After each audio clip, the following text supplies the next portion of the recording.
Hello. From the other side, say hello to the wonderful, fabulous, and beautiful cast. Welcome to episode 2. Um, I guess we're ready. Introductions, and then we can jump right into it. Starting really from the beginning.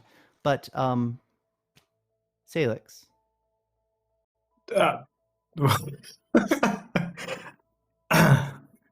uh, yeah, hi guys. I'm Daniel. I'm playing Days into Night. That's all I I got. would like to ask a unique question for each person I introduce. Rather than that round robin. Dazen, why do you think the Reavers are here? Briefly. I probably fucked up somehow. It's me. I did something or other. Yeah. I don't know if I disagree with you. I'm gonna blame it on Pope Um, though. Yeah, that's fair. He's a scapegoat. Jacob. Hi, I'm Jacob. I'm playing Ariel.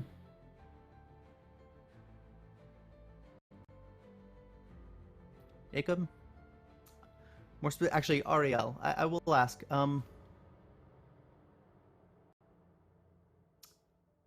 What do you think can be done to solve what's about to come?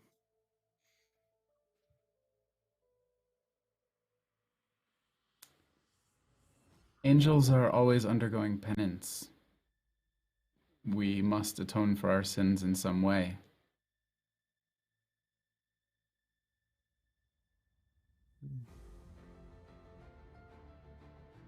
Right. Jack. Yes, hello. I'm Count Jacula. I play Caval, an infernal who really seems like he would rather just get off than do any real work. Unfortunately, reality has other plans.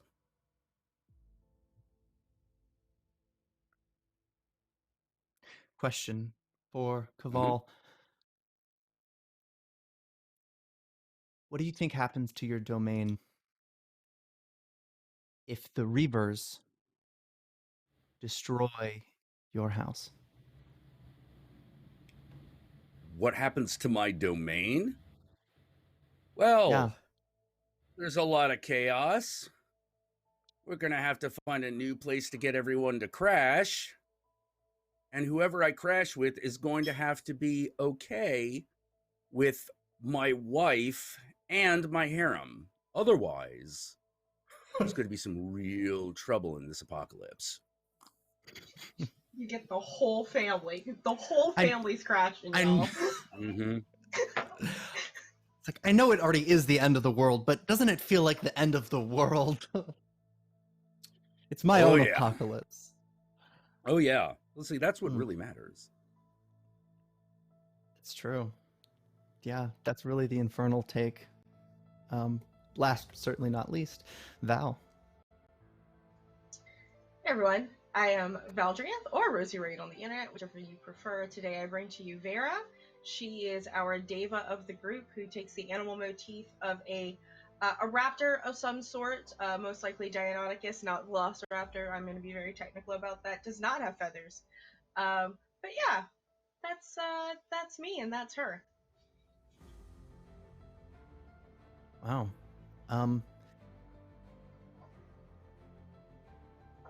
Okay, my question for Vera. If people's lives are at risk right now, who would you save in Caval's estate? Her best friend. Yeah. It's not the first apocalypse they've been through, so... Actually, it's interesting that you said that, because I think I know exactly where I would like to start this. You said it's not the first apocalypse they've been through. I want to paint a picture. Describe to me. Whoa, that was loud. Oh, That was like super describe loud. to me. Whatever was in my ear. Yeah, my cursor bumped a little bit. Sorry about that. The first apocalypse. This is prehistory. I mean, like the I very, want to take very it to first the. one, or like the first one that she experienced. Yeah. Well, it's probably innumerable at this point. It goes back so far that I don't know if anyone would even have like a stable hold on the memory of the very beginning, but it's anthropological, but it's Earth. Yeah. It's well before humanity. Megafauna stalk the land, an oxygen-rich, prehistoric planet. Describe your, well, it's not really a domain at this point, but describe what you rule over and what you would see in a place that you would call your kingdom way, way back. The thing is that Vera never particularly ruled over anything because probably around 66 million years ago, she was just a little godling, a little spark of existence that came to be from two unknown gods. That far away in the past, there's no mortals to worship you. There's nothing quite sentient to worship you, except the Leviathan. Dinosaurs can't worship you.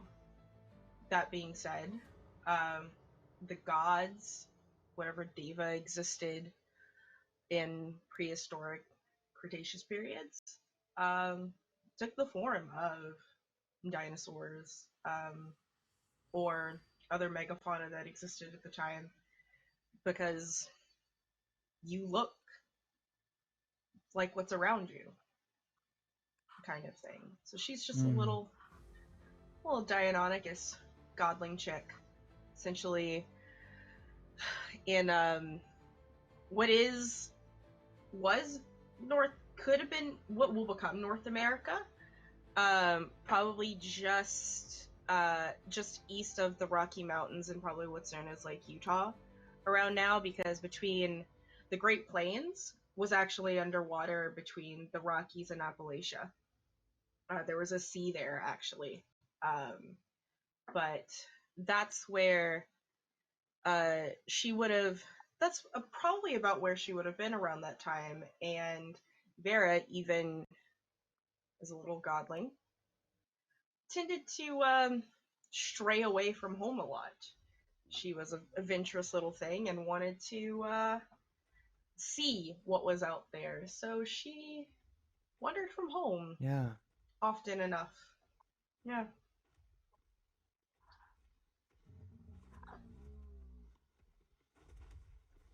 Well, on this night, as you wander and you scurry about, you're exploring a world in which continents don't have names, and countries don't exist. No borders, no maps, no north or south, but instead just land and sky. And in this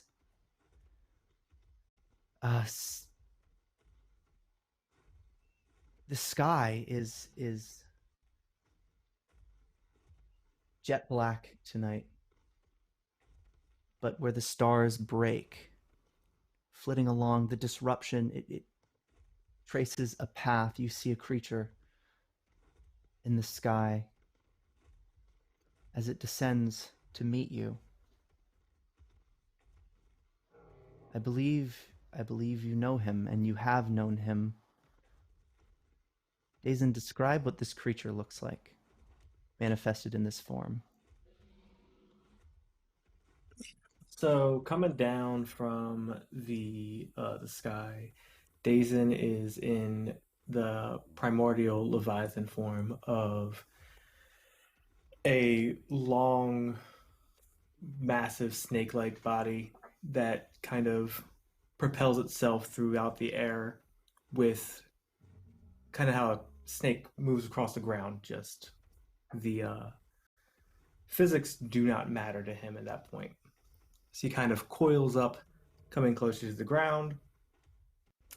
Scales are ivory, and the spines along his back are made of gold with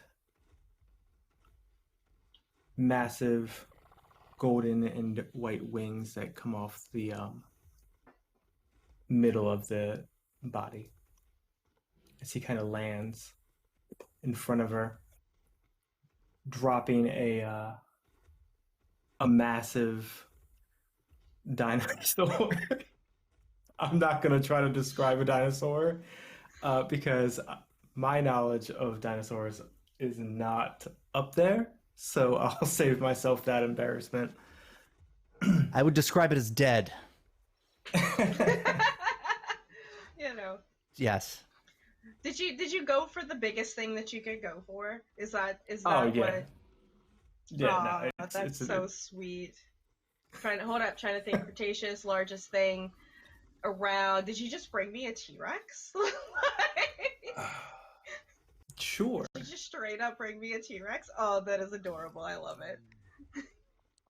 But its neck is holding on by a few sinews of muscle still. And it kind of flops to her at her feet.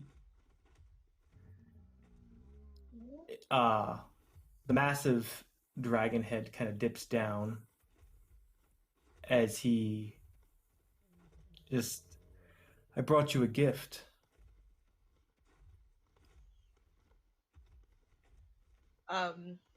She doesn't speak yet. Like she's like there's no language that she knows other than like body language at this point.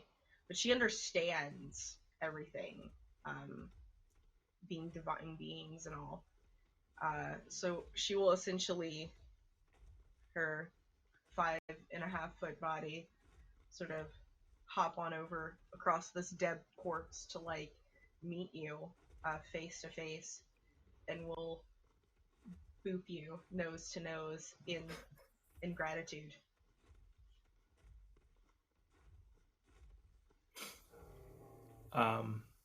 As the boop, he kind of just coils his body around, not like constricting to like suffocate or anything, but kind of like blocking out the rest of the outside.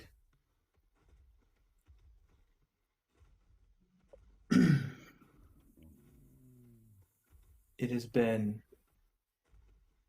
only a breath, but I am glad to see you again.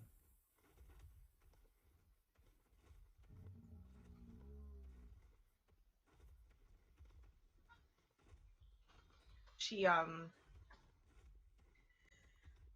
like as his body kind of like coils around, like her chin just sort of like rests on his body. And she gives like one of those bird like almost pigeon purrs in a positive response. She is happy to see you too. As she does that, he kind of picks her up on the snout of pushing her backer on his head. As he flies up towards the sky,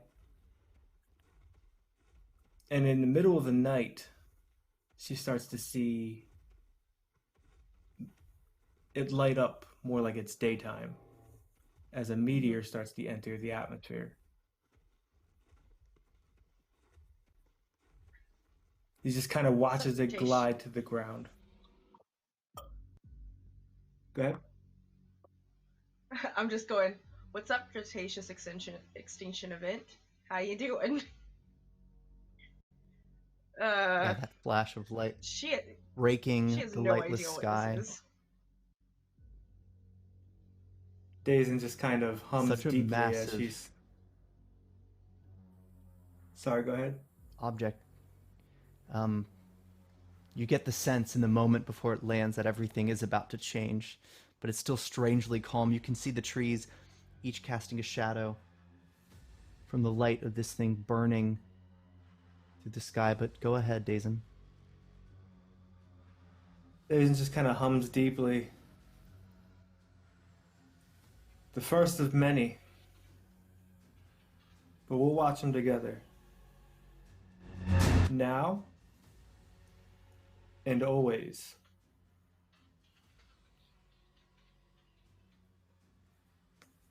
Just tilts her head slightly curiously at you, confused, not really sure what you're trying to communicate to her. She's never experienced anything like this before. She sort of turns to look back to where y'all we came from, towards the large mountain range, um, as if, should we go back? Where are we going?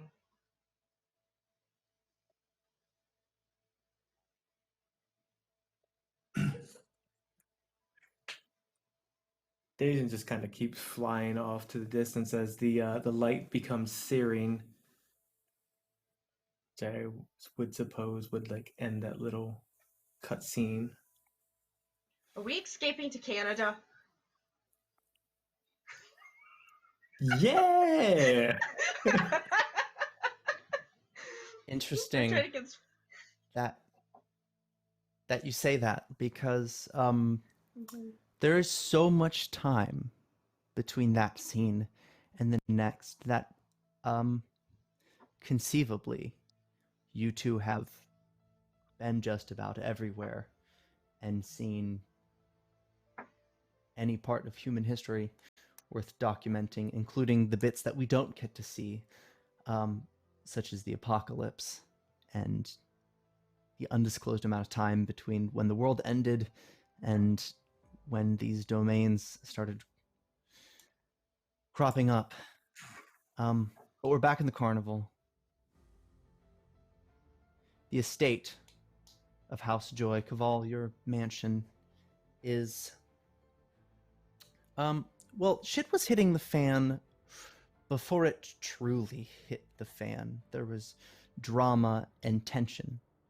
Um, hopefully, this tension Now there between are- Dazen. Let's say Yeah, now there seem to be like several black figures here. I've got some sort of weirdo whipping up a frenzy inside, and it looks like the veil is gonna fucking drop, so I'm not particularly happy. Yeah. That is a great point. And I'm going to ask first, Vera, if this is how the world ends, then so be it, right? But I do want to ask, you see this figure who seemed to have summoned or somehow been involved in this, the young man, spidery and lanky, but wearing those robes, a mockery, the outfit. He calls himself the Pope. That doesn't carry much meaning here, but it was all performative, really. He watches as these figures crawl out from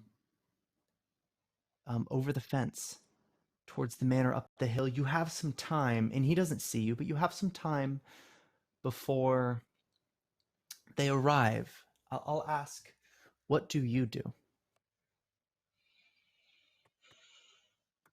Originally, her attention was on the Pope and what he was doing, acting like that fucking weirdo that he was, like most popes do. She's met a few in her life. Um, but as these reavers, and to be very clear, according to like the source material, reavers have come through the veil once or twice before. Like this isn't like a new thing. It's just the troves that they are coming in is not seen before, right? There's always a certain amount. Reavers come and go. Mhm. You have to take care of them, but this is um, more like a horde. Mhm.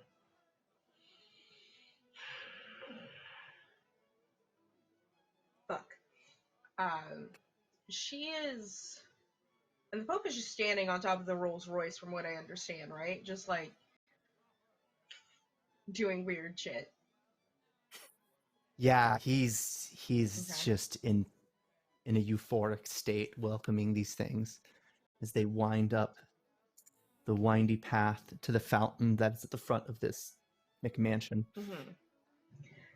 Um, Despite how incredibly hot that Vera is, this sort of mid god form that she hangs around in most of the time is not the most agile.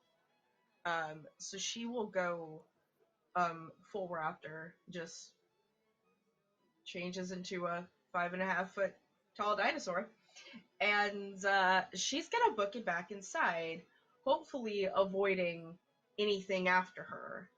Um, to get back into the party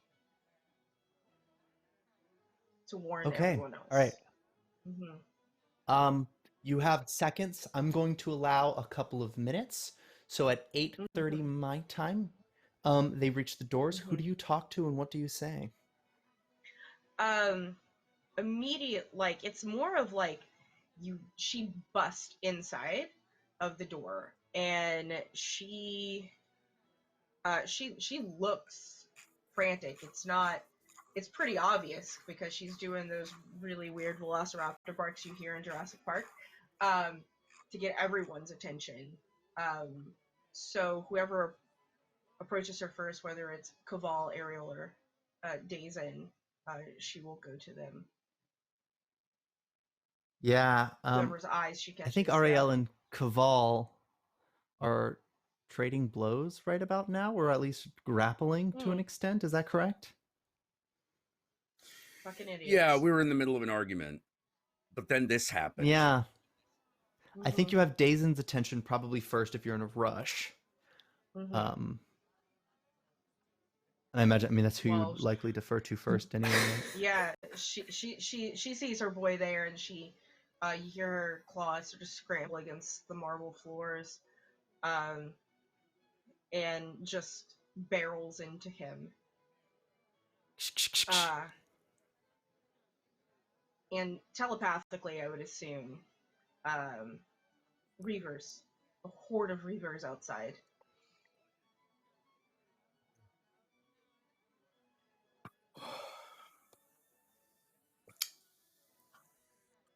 So with that, he'll just kind of stand himself back up and um, kind of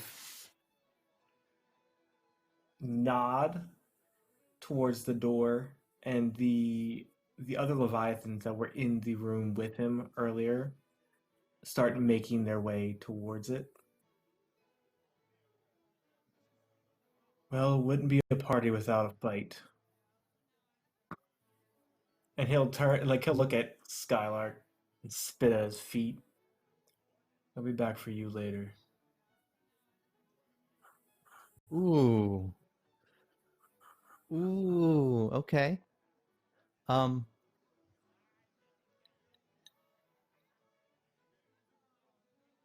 briefly, Ariel, Kaval, um, you have a chance here, but you get the Yeah. feeling that something's up now. At that point, I stop and I'm like, wait, you feel that?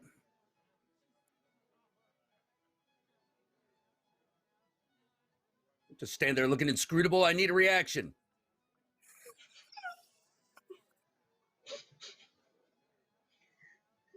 I think he's talking to you, Ariel. Yeah. Yeah, I'm talking to Ariel. I think Ariel's muted. Something's up. Oh, no. Yeah. All right. We'll table this for Getting now. We'll come back to it. All right. So where do I feel this disturbance? Well, infernals are powerful. I mean, this is the house of pleasure for House Joy of all houses. You can feel the cut of a blade of grass if you're really focused. And there's a lot going on, but you feel the front lawn right over the gate. They're coming over, scores of them, making over the fence. There's a threshold where the carnival no longer can justify the occurrence, and it must claim reality to mean something bad is happening. For example, if somebody gets murdered by a reaver in the streets, maybe people forget about the killing. Maybe that person moved away. Things rearrange to sort of keep the peace. But eventually there gets to be a point of so much calamity and destruction that it becomes a natural disaster or a massacre or a bank robbery gone wrong. It starts to paint a picture, and then people get uneasy. That's sort of where the domain becomes unspooled a bit. So what's your first reaction, Kaval? My first reaction is to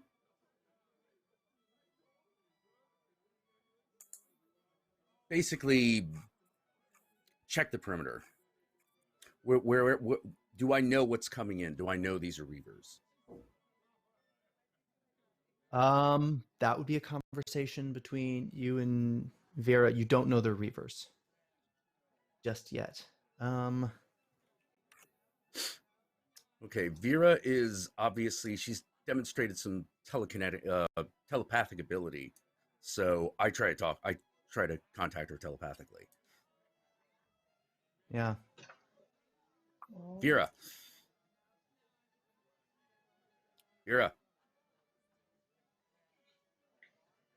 I'm gonna need an answer. You can't just look at me. I'm not a dinosaur.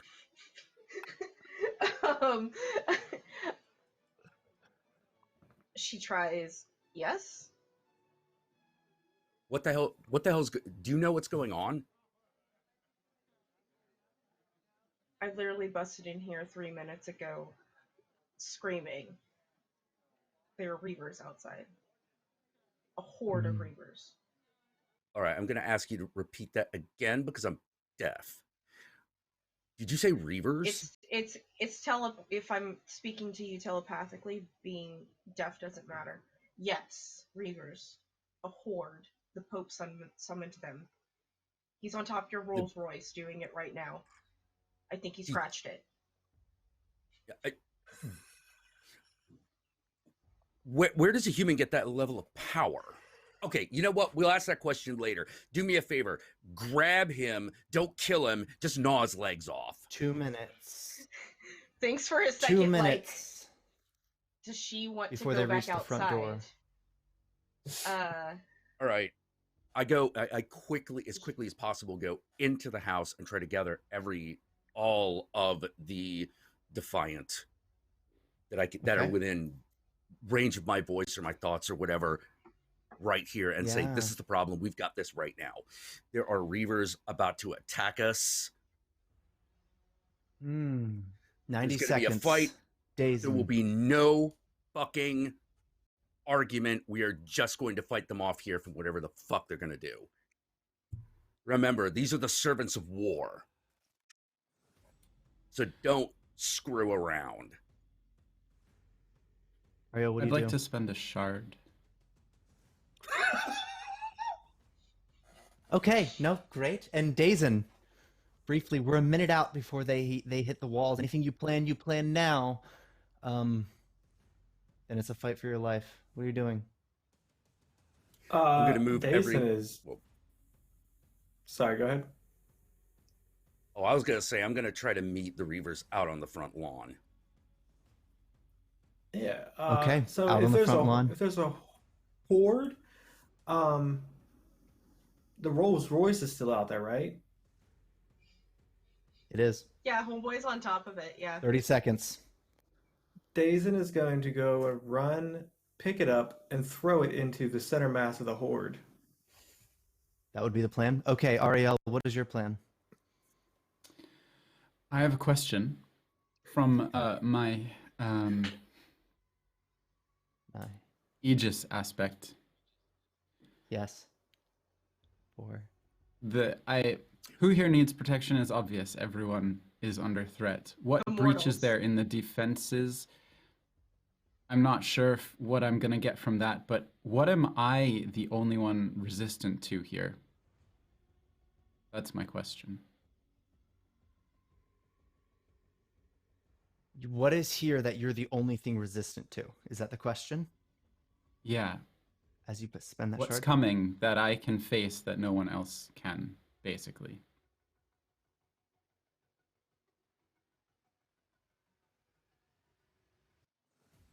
The deception from the Pope. Because you know him and the others don't. The timer's out. We take action on our plan, but briefly I'll ask Vera, Mm-hmm. what is your move? What was your direction?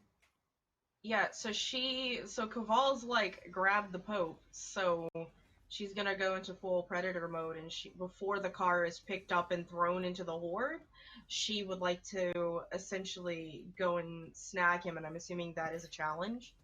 Yep. That I'll have to do that with. Yeah. Alright. She's gonna come around, sort of weaving her way out of the door through the bushes. Not from the front, from the side kind of ordeal. To grab him. Let's see what I have that can help out. All right. That would be the first Okay. challenge for sure. Mm-hmm. Okay. So my unique trait, which is surprisingly dangerous, and I would like to say, because I turned into a full-blown dinosaur, I'm naked. A remarkable naked body can be translated into many things. Like the power of my actual form, of my body, Yeah. and its capabilities. Yeah. As an entity And worshipped. mm-hmm. And Mm. she is going to be incredibly clever about her approach. Clever. Clever girl. How so? Indeed. What's the tactic then Well, involved? yeah, naturally, because there's so much going on, again, she doesn't approach from the front or the side or behind or anything that you almost expect a predator to attack you from. She comes from and weaves her way almost through the horde itself, and using them as cover.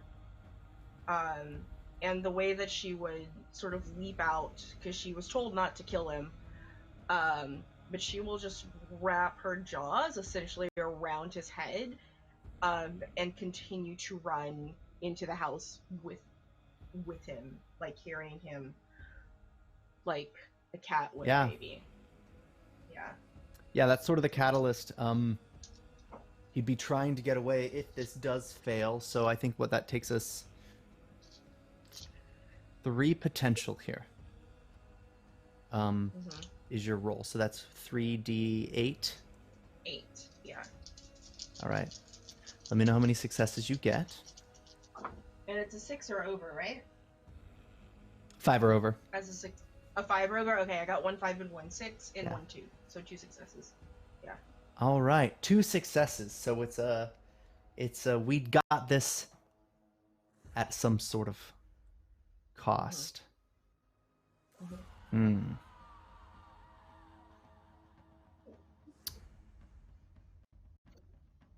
we'll get back to the minor consequence here of that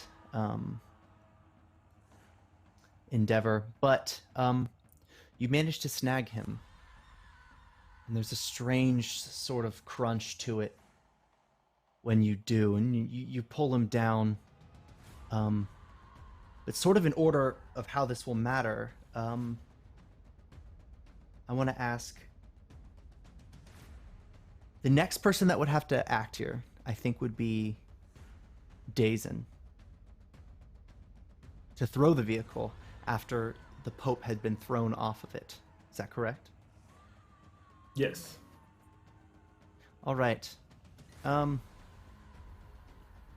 don't think I could do Caval dirty with this, so I'll ask, do you have any way that you're going to try to intercede before he flips your car and No. hurls it? Is he going to hurl it at the Reaver? Or is he going to hurl it at the house? Reavers. The Reavers. That's fine. Unless they're on the That's house. fine. Unless they're on the house. God. That's fine. Okay. Yeah, just send him an invoice, right? Mm-hmm. Yeah, well the thing is he is wealthy. That is true. He has money. He's paid for it. Right, yeah, Dazen, this is a challenge. All right. What traits do you have? All right. So Dazen has. So he's built inconspicuous. He's got unsurpassed stamina.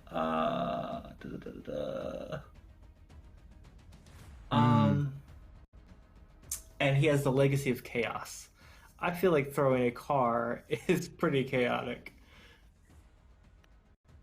even though it's not legacy. So I guess that one. Yeah. So But, the one that would probably apply is inconspicuous build, where he, even though he is leaner, he's picking this thing up and throwing it. yeah, one potential is going to be hard to scrape. This might come to harm you. You could spend a shard if you feel this is one of those opportunities where you need to nip the situation in the bud. Oh well, What do you think? just so for the Goliath, one of the special rules is I can lift and throw cars and punch holes through concrete walls without needing a challenge. Okay, all right. So the challenge is done because you very specifically can do things such as car. That doesn't mean you're exempt from payment. But what's a Rolls Royce to you, right? Jeez. All right, Dazen. You hurl that thing clean over the fountain, down the hill, a smash as it collides with at least a dozen of those inky black quadrupedal humanoid figures that are growling and barking and crawling up the hill to this estate. And then it will roll again, another half dozen taken out by that motion, and it's enough to at least break the path and make sense of what is now a battlefield in front of this house. I'll ask for the two people that are currently outside.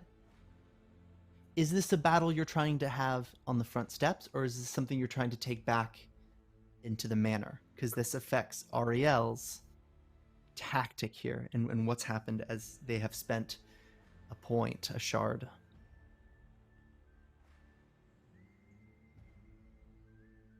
Does that include me? I'm sorry.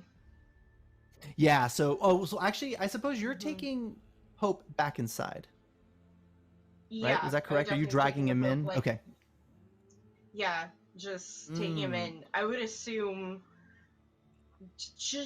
Food for thought, y'all. Maybe we shouldn't let the mortals get involved in like this giant horde of supernatural beings trying to eat things. I don't know. Just a point of, just a suggestion. But I mean, Ariel, you just see a dinosaur come in dragging your friend by the head. I would like to point that out.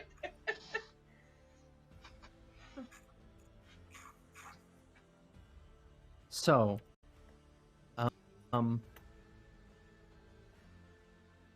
Kaval, then, Yes. are you headed out or are you headed in? Dazen has moved out to chuck that thing. Yeah. I am But trying to keep this fight outside of the house as much as possible. outside of the house. Okay. Yeah. All right. And as I go out, I actually punch through a nearby display cabinet, which has what looks like, and everyone assumes, is a display sword, but it isn't. He takes it out with him.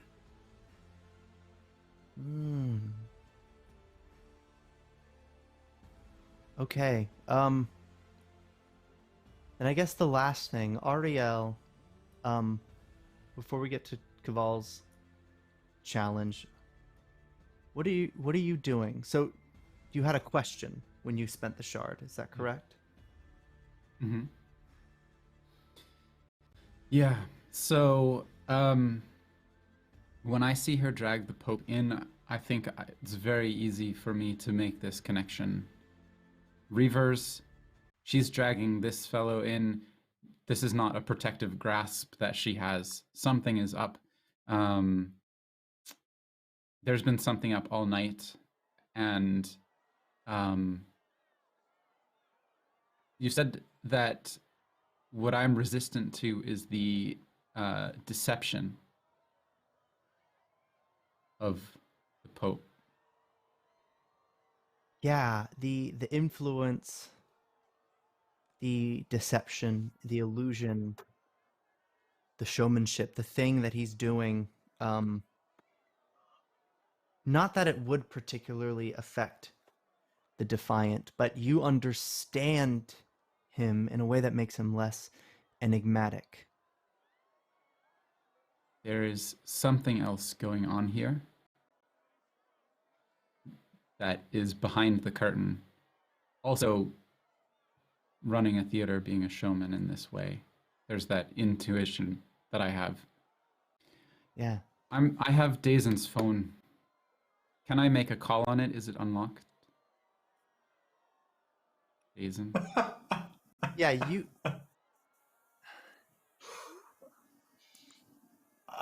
That's a great question. You're I a want to say supernatural no being. because he runs a crime syndicate. He would have at least a rudimentary lock on his phone, if nothing else. Wait. If So it's a typed password, can we guess what the password is? I think we can guess what the password is. Time I out. think Does we can make Vera a just guess know at it? what. I think. Well, I think Vera would know the password. Ariel, if you had to guess. Ariel types in Velociraptor as the password on the phone, just as a guess. Having watched the That's the- theatrics happen at this place. that's the hint for the password. Velociraptor. Yeah, that's not the name. Huh. Try Vieira's name. Vieira. Oh, it would unlock. Oh, look at that. So my first action Mm-hmm. is I'm gonna dial the number for my spouse.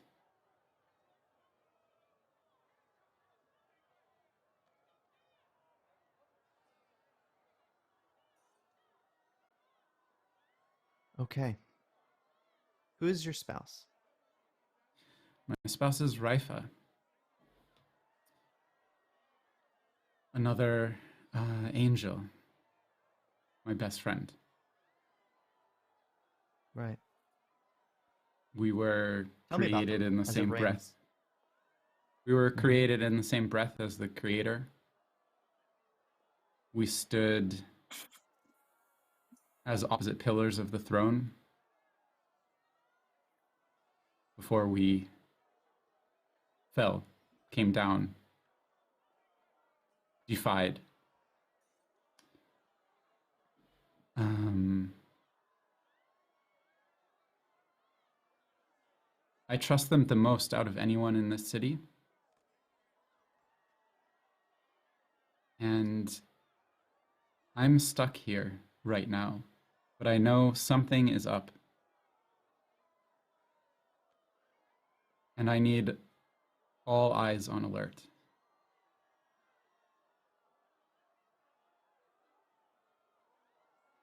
So I'm going to call in a favor from her.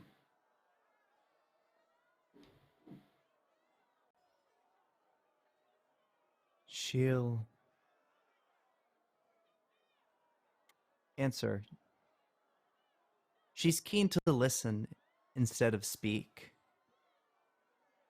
If you called through your own phone, she would not even say anything. Normally, she would answer and listen, let you speak, and you would know in confidence that you're being heard. But this phone, this number, foreign to her. She answers. Usually, when you're getting a phone call, you expect a mortal anyway. Hello. Hello. Haifa, it's me. It's Ariel. Ariel. We have a problem. There's This. a defiant, a betrayal,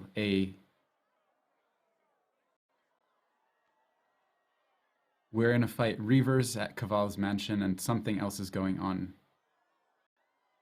It's the Pope. Of course. Whatever he's up to, I need eyes on the theater, in the skies. Find out if something else is going down tonight. You have a friend in the skies.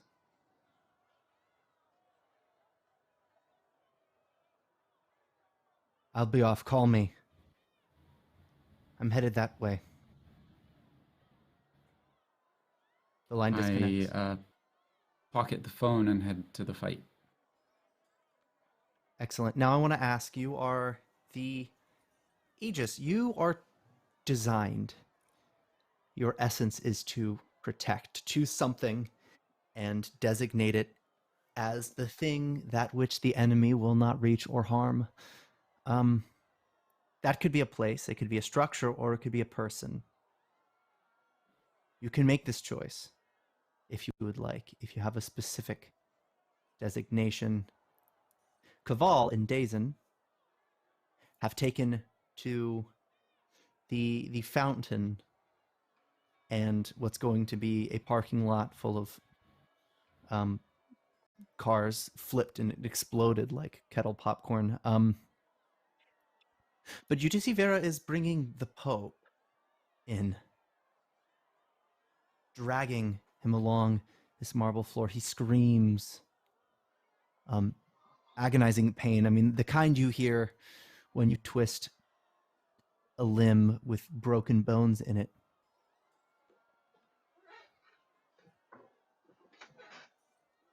She moves him in to the estate, but Caval and Dazen seem to be making a last stand just outside. Where do you go, Ariel?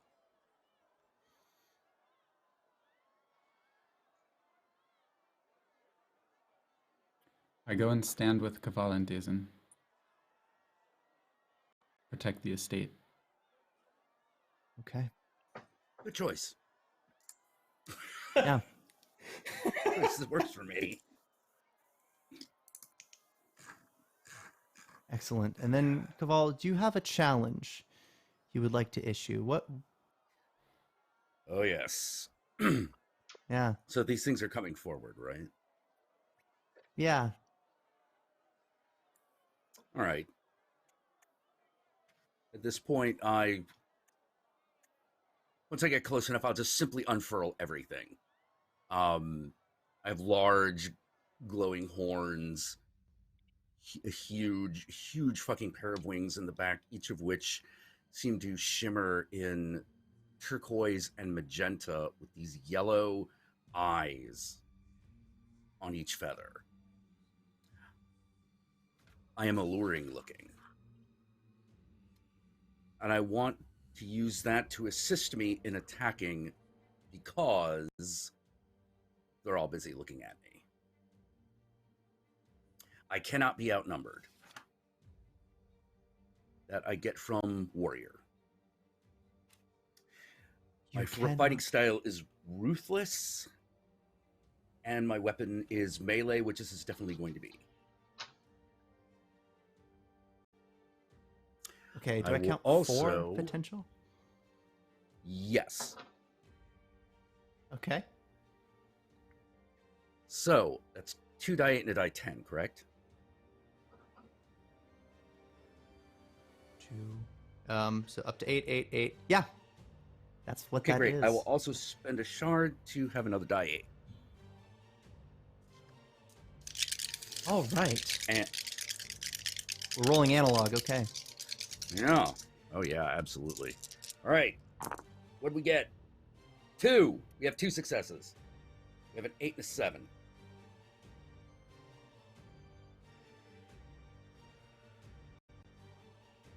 Two successes. Okay. 8 and a 7. What were the other 2? Did you get any 1s? I did not get any ones. 8. A 7. Okay. We've not advanced the trouble track a single time in play so far. Even though trouble is a cooking. So this will be a success. So 2 successes will be a success at a not insignificant cost. I'm going to let you decide what the complication is and what the sacrifice, small as it were, is in order to make this happen. But yeah, you're an army of 1. This is a home game, and you're the whole fucking team. What do you do? I move forward as the eyes on my wings shine and the feathers move hypnotically. I simply move forward and cut a huge swath into the front line, as big as possible. Pop, pop, pop, pop. Yeah. Just like that. The complication, I'm going to assume, is that even though I cannot be outnumbered, there's then more than one compass point, and I can only be at one of them.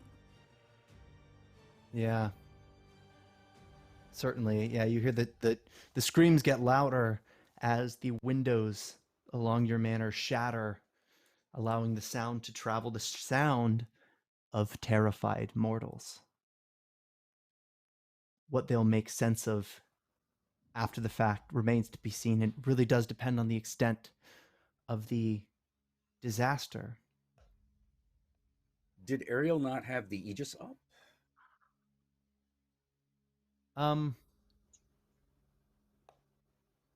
Yeah, actually, so did we roll that as a challenge? I don't remember. Ariel, did you? That would be a good time to make this, as they finally make that initial contact. Dazen and Kaval have bought some time to keep that first wave from actually finally hitting this manor. But if you want, we can make that roll now. Let's do it. Yeah. So what traits do you have for this challenge? So, I am in my noble angelic calling form right now. I'm an angel of passion. I can fly swiftly. Also, my wings count as a trait when fighting or protecting someone. I am a pure angel, which means that my noble form and my dark form count as exceptional traits. So that's 2 for the wings. I am also natural at combat as the pure. As the Aegis, I am resistant to pain. And as a prodigy, I have received extensive martial training. So by my count, that should be 5.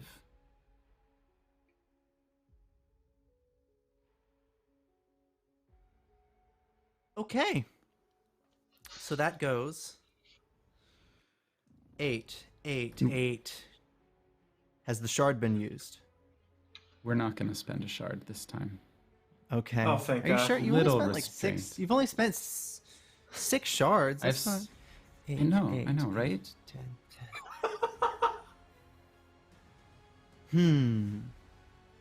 All right. So that's 2 d10s plus 1 d8. If I have that correct. Yes. Since we're at 5. 1, 2 successes. No trouble on the trouble track. Fantastic. So, of course, minor complications, but a success by any measure. Superficial damage, costly damage on this estate, but what's important to note is that they don't get through. You've held this. This is your fortress. Describe what you do as you're holding it together here and as you're keeping this place unbreakable. Yeah, so I'm kind of the rear guard in this way as I watch Kaval and Dazen just wreaking havoc in their ways and breaking these lines. Anywhere that trickles through and creeps through, I can move very swiftly with my wings and I can get there, and whatever is at hand I can use as a weapon. Pieces of trees from the garden, an iron bar torn from the fence, a piece of glass from the window, just taking off a head here, bisecting a body there. It's a blur of white wings and just a whirlwind of martial prowess and activity here. Excellent. Truly your element, what you were built to do. I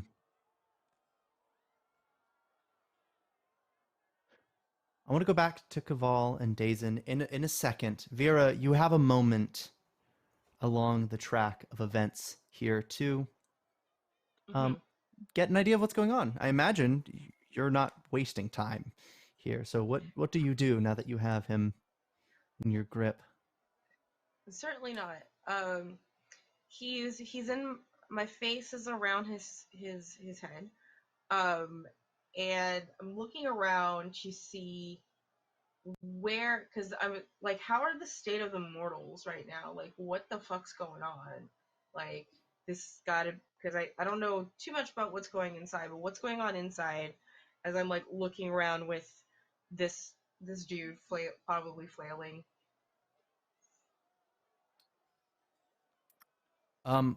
People are panicked. Mm-hmm. Some of these creatures, it seems, are getting in only to be dispatched by Ariel. Mm-hmm.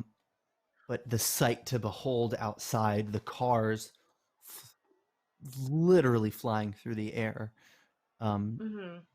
it's enough calamity that there's a panic within regardless. There are some defiant, and I imagine they're calm. Some of them probably helping out, but it really is all, I mean, as it always is, it's mostly mortals, and they're freaking out. Okay. As the divinity, Deva, I would like to use my special rule. If you want to permanently change the beliefs, norms, and rules of a small mortal community, club, group, etc., I can take a single challenge to do so. What I would like to change in their beliefs and what they perceive is what they are seeing. After all, a lot of them just came back from a show. This is a show. This is a play. This is an interactive. They are safe. This is a show. Interesting. And I would like what? to spin. I would like to spend a shard for my other special rule. Spend a shard to pass a challenge against mortals as if you rolled 4 successes, or to pass a challenge against lowborn as if you rolled 3 successes.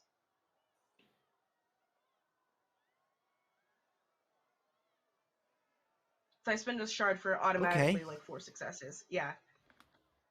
Yeah. All right. Count that shard. And yeah, so per Defiant, the main idea here is that everything comes at a cost, and how well you do determines that how little the cost would be. There's no perfect outcome where everything rolls off perfectly. That said, though, 4 successes is as close as it would get. The consequence is asymptotically small. It's still there and may manifest in some ways, but what you said is sold. Had you make this challenge, it probably would have helped that Ariel is here, but you don't even need to. They believe it. They're entranced. This is a performance of the ages for them. This is transcendent, an experience, and suddenly they're enraptured by this. What was a burlesque show only 20 minutes ago seemed like a terror attack, and now suddenly they're under the impression that they're getting some live performance. How avant-garde that they all thought they were going to die a moment ago, but now they're quite entertained. Ariel, you're not fighting for their lives. You're putting on a show. How novel. I would say that the mood is a bit different on the outside.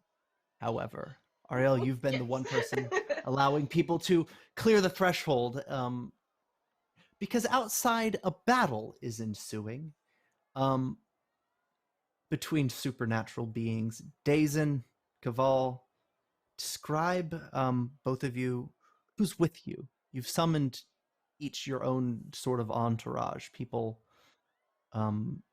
within your spheres of power. You're not alone in this fight. Who's out here? So Dazen has his court with him, which he has the Mm-hmm. 4 from by your side. Um, there is 2 females, 2 males, uh, that are on top of the building, kind of with it, like they're more in the back than where Kaval and Dazen are, kind of providing support where they see fit. And if they were to be ganged up on any certain way, or somebody was trying to circle around to take their back, then they would eliminate the threat at that point. But there are 4. They're all from House Haddad, which are the same house that Dazen is from on his side. Yeah. So, Kaval, what about you? I have a very, very, very, very small court, but they are all Right. female. They are all very pretty, and they all know swordsmanship. Okay. I am worried about them, but I'm worried about them in the way that you would worry about a fellow combatant, not a helpless bystander. A comrade, Right. comrades. You'd worry about your squad mates. Yeah. For sure. Um, this would be the time when you two brainstorm. You need some sort of paradigm shift in order to change the outcome here. You are outnumbered in a way, it seems. They keep hopping over the fence, waves, as they come in. like mice in a forlorn barn. You don't know how extensive the damage is, where they came from, how long they've been festering, but there are so many of them, it's overwhelming. Um, All right, you can got break it. through the noise, yeah, and make a plan. You can speak if you want. You have a moment. You've sort of cleared a swath. Dazen looks to Kaval. Hmm. I'll keep the fence electrified. None of them will get through. Eliminate the ones that got into the yard, and then we'll go from there. Ah, just like in the days of old Babylon. Good idea. Right. And I This part's the completely, part that hurts. yeah, I completely go with that. That sounds like a great idea. Um, so as that was the established plan that they agreed on, Dazen takes a step forward, and as he kind of takes a step forward, as if like walking into a camera change, like he's takes a step and is in his draconic form, and he lets a really high pitched whistle out, and then 4 beams of lightning hit him in his back from the other surrounding members of House Hadad that are in the yard. Utilizing his elemental blessing, he directs the lightning that they are creating towards the fence, electrifying the fence around Kaval's house, making it to where if a Reaver touches it, they perish. So it would visually look like 4 beams of light electricity hit Dazen. He rises into the air a little bit and fires a bigger beam towards the fence. The fence starts to glow red hot, cracks with lightning, and yeah, no more Reavers are coming through to refill the ranks, so to say. Yeah.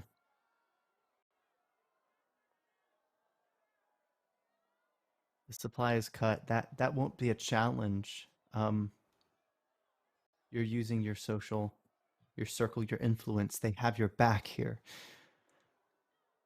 Kaval, you have to deal with what's left, though. Yeah. Ariel as well.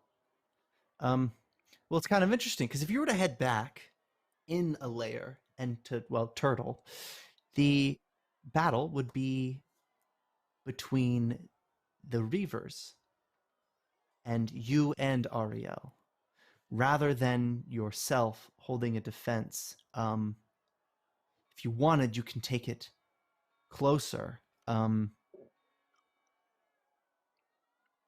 I actually suppose you don't know that the people inside of your estate are under the impression that this is just a wild performance. But you see some of them moving to the windows to try to get a closer look at the action, to see what's going on. Me Mm. and my courtiers will attempt to hold the Reavers, keep the Reavers away from getting inside the manor as long as we can. Once we get, if we're pushed inside, tactics will change. But right now, it is just kill every Weaver we can find. Luckily, my strength is awareness, so I have at least one. What are they called? Advantages or descriptors? Or It will add as it's a trait for potential. Yeah. okay, so I have that as a trait for potential. What do the what do the courtiers add to this? They add like a single die, or what's the deal? It's a good question. I'm not sure. I know situationally, the rule of thumb is if it's a situation, if it would add potential, it can. Um, and then of course, I think your courtiers will have a mechanical effect. I think they have some benefit if you do call upon them, but we can count it as a potential. And Okay. then, what else do you have for this little war game?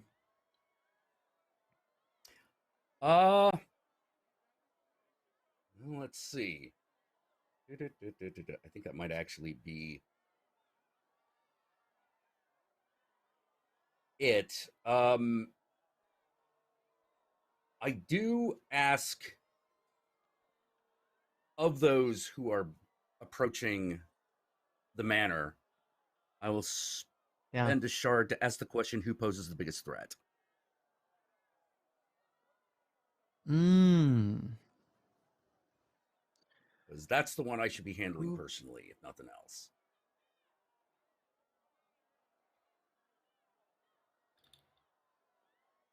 This is your home turf. You're pretty perceptive. Think back. Flashback. Let's think about this. The Pope had a following. These mortals hadn't known him before today, yet they were on their knees. He was kissing their hands. They were here for him. Whatever that was, whatever he's cooked up there as a mortal of not even 20 years of age, that I would consider that the biggest threat because that's potent. He's not dead. He's in your house. He's subdued, And but these generally speaking, that's a threat. are these hordes? Is this a horde that's just continuing to come in, or could I theoretically count the number of them? Like, are we talking about angels dancing on the head of a pin here, or are we talking like several dozen? We were talking, we were talking scores upon scores in about a half dozen waves. Now the fence, though, has been electrified. You are looking at something more countable. A few dozen left coming up along the hill. You're sort of seeing the end now that the perimeter's been locked in. Ooh, okay. In that case, there looks like there's going to be time to clean up the stragglers, which is what we're going to do. There we go. We're going to quickly dispatch as many of the Reavers inside the perimeter as possible, as quickly as possible.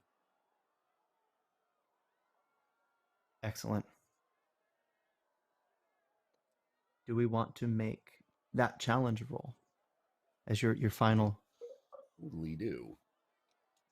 extermination of these Reavers? All right. I have 2 successes and no ones. All right, we've been getting a lot of those tonight. So,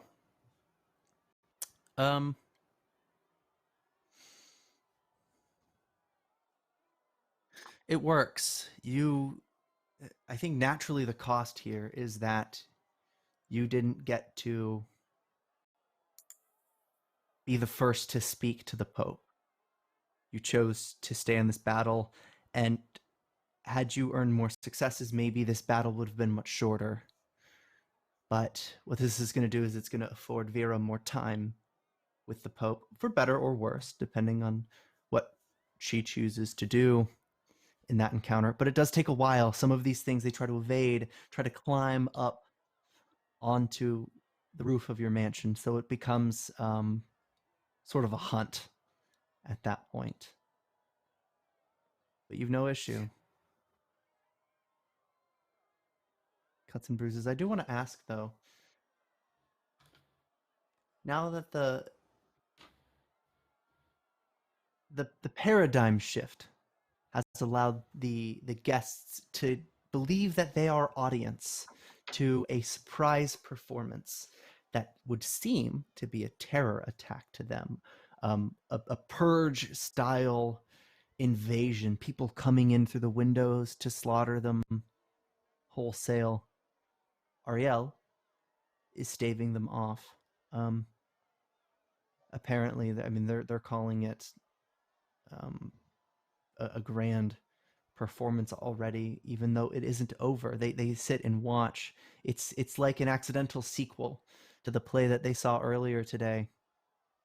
But I want to ask Vera, what do you do that you have a moment here with the Pope in your clutches? I'm going to use the spectacle as an advantage to just drag him down into Caval's dungeon. Oh, clever. That's a good spot.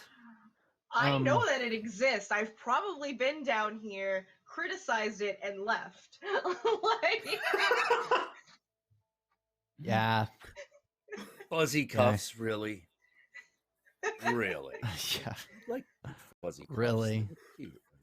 Oh, yeah. whatever. You know, Philistines, all of you. A Thanos gauntlet, really? Yeah. Oh, jeez. But Infinity. and like I am So, like yeah. not gent. Yeah, I am not gentle with this one. I am, like, you ever seen like a lion drag prey to where they just sort of like drag like if you have them by the head or the neck or the shoulders, like the prey body just like drags like between their legs, like underneath. That's essentially what Vera's doing, bringing him down into the dungeon. Like, I'm assuming I think there's more than one room, right, Kaval? Like, Oh, yeah. like this is a highly advanced operation you Yeah. have here. Oh, yeah. We've got like little partitions yeah. and everything, you know. Yeah. Mhm. I'm going to definitely bring him to the mad scientist kink room. Like, which I'm assuming there's some sort of medical bed of sort, or pretend medical bed. You know, the nurse kink room, right? Like, medical. you Oh, know, yeah, am yeah. I wrong? Is that's there, right? The Silent Hill room, yes. Exactly. Yeah. The Silent Hill room. I'm dragging this motherfucker down Perfect. Pyramid Head style. Let's do it. Like, Yeah. like, This one's truly Daniel, just are for you Caval's okay? Do you need enemies. to breathe? Mm-hmm. Like, and yeah, essentially, once I like get in there, just sort of jump on top of the bed, not really caring for his safety if I step on his balls, whatever. And like just drop him on the bed. Just all right. And it's a head wound. Here's the thing, it's a head wound. There is a lot of blood. Like, Yeah. So the little ham radio in the corner delivers that piercing static, that hum, a flickering fluorescent light. There's enough here to tell you that you're not in a place that would want to make you feel comfortable. mm-hmm. This room's sort of dual purpose. It's available upon request, but if you're an enemy of House Joy, I think you might find yourself here anyway. And it sounds like this is just a matter of business. He pulled something and now he's paying for it. There's genuine fear in his eyes. You see a youth to him. This person is, a fruit fly to you in the scope of their life compared to yours. There are a number of wounds along his body, but he maybe laughs and giggles now and then, if he can. Interspersed, though, with this interstitial feeling of dread and horror on his face. It's just peppered with these laughs, these giggles, like he's seeing a reality that's drove him mad. What do you do, Vera? Can I spend a shard to ask the question, what drives this man?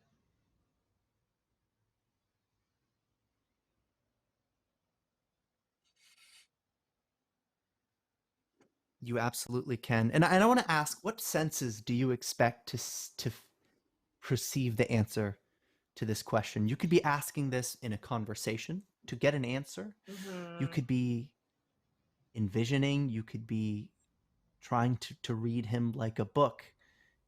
Mm-hmm. Pick it up empirically. How are you searching for this answer? There is, so she's sort of like towering above him as he's like laying down, and she's still just like full on. She's in her dromaeosaur. She is a dinosaur. Like there is nothing human about what she is, or Yeah. human-like in what she is. But she is still a divine creature. So what looks like just smelling, but trying to smell and suss out if there is anything supernatural this about him, if there's Mm. something within him that doesn't belong inside of a mortal, like these heightened senses that has taken millions of years of evolution for me to develop. What do I find within him? Yeah. That feeling, that extrasensory perception or premonition, the imagery that would come to mind for you. Um, a fruit that has been extinct longer than there had been language.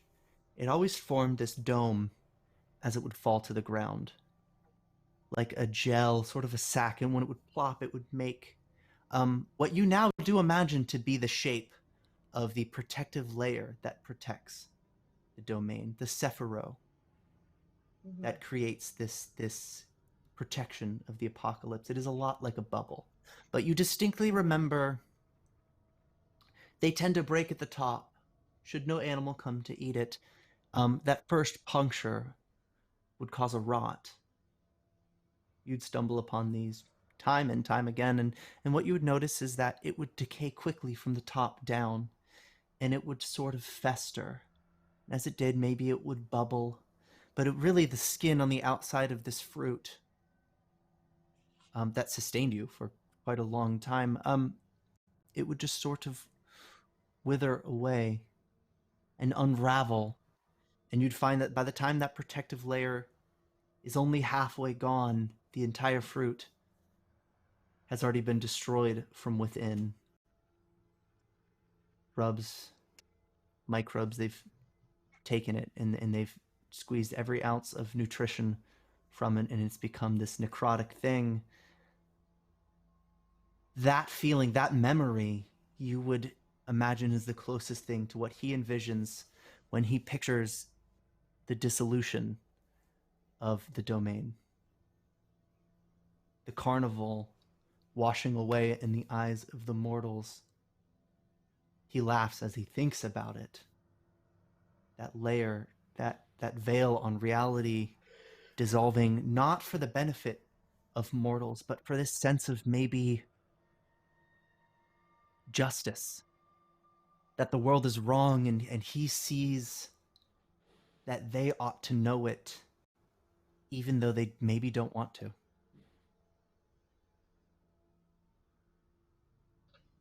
Selfish little creature. I watched your kind come out of an ooze. And you are denying the protection I have bequeathed upon you? If you want to suffer so badly, just leave yourself. Don't bring others down.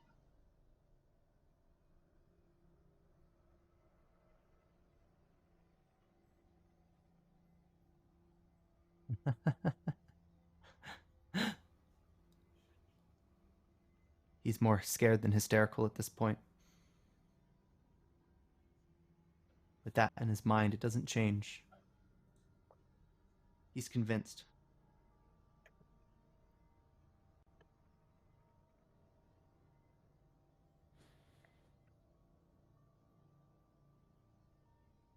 She's going to jump from the bed, um, and let her form sort of melt away to what it's normally perceived as naked as fuck.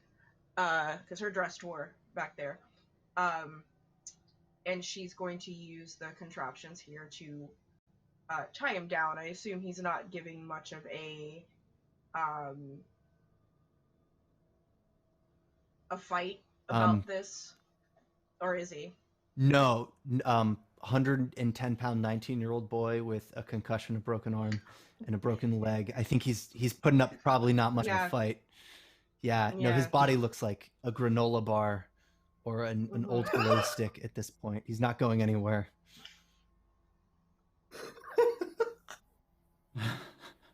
And I'm gonna make sure that he's not going anywhere, and he is at our mercy when the lord of this house returns. Yeah, what you hear footsteps, a descent. It's graceful. The last person you'd think it would be Caval. He's Oh yeah, stomping that. in a world-ending fury right now. Mhm. But no, there's grace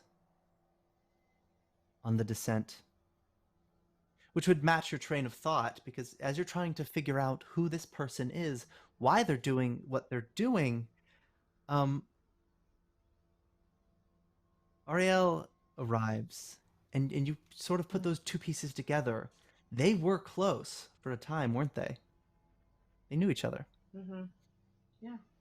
He's the next piece of this puzzle, and he's been delivered straight to you. Go ahead, Ariel.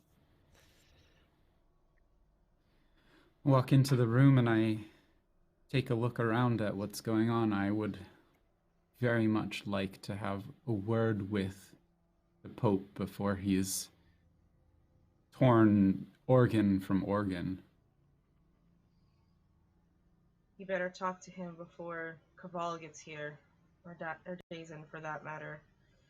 And I'm going to take a moment, like, to kind of get between the two of them and look up at Ariel. He wants the carnival to rot, and he wants the mortals to experience the apocalypse.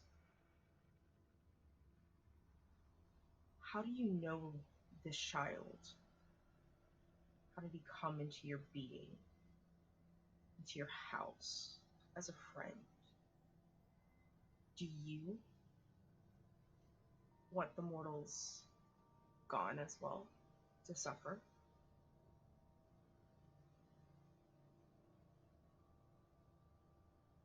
I love what the mortals have. The life, the joy, the innocence. This is why I fell.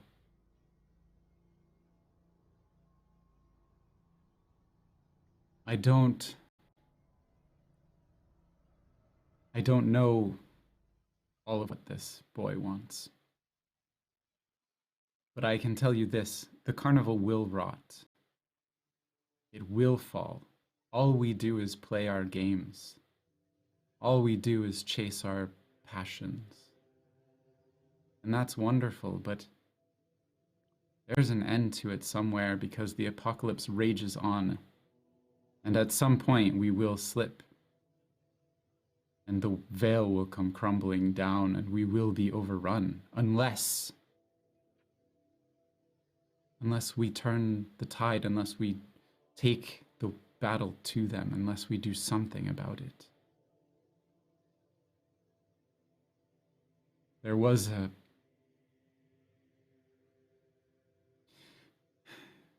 He can see through this to some degree. He's a sharp, perceptive child.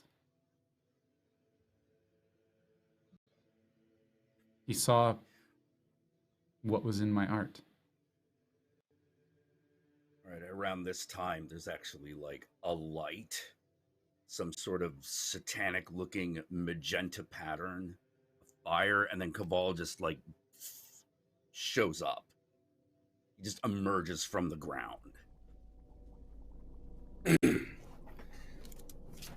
Takes a look at everything, looks at Ariel, and is like, you're just far too dramatic, Ariel. You really, really, really need to relax. The Pope is here, right? Just like points behind my shoulder as he's like lying in the bed. I spend a shard. I want to know who has power over him.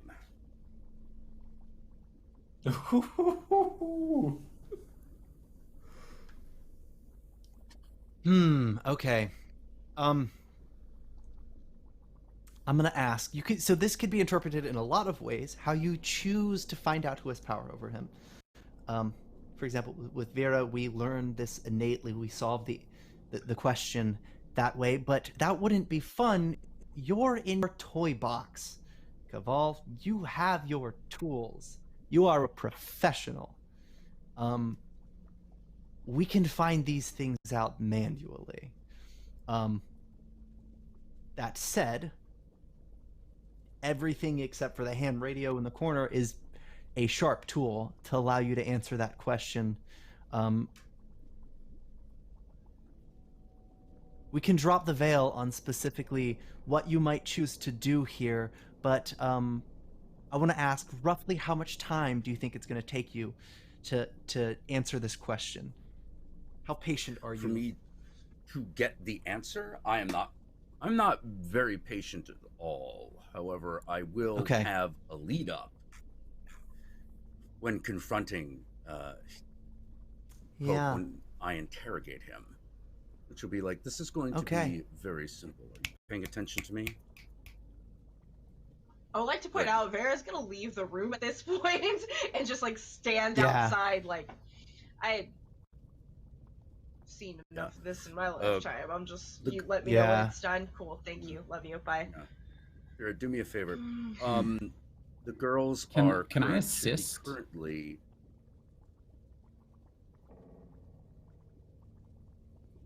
In the interrogation, Yeah. the Oh, torture. are you asking Caval? No, technically, can I assist in the game? Yeah, for sure.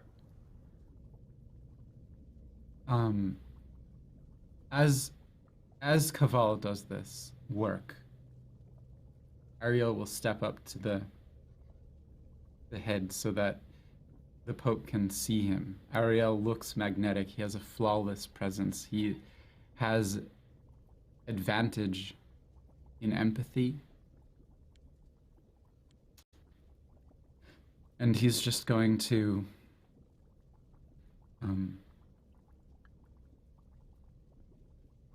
tell the Pope, I'm sorry, this is the path that you've chosen, and your salvation will come.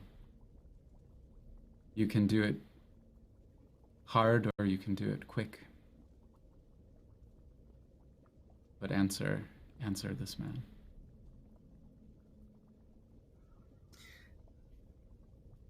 Let's get started.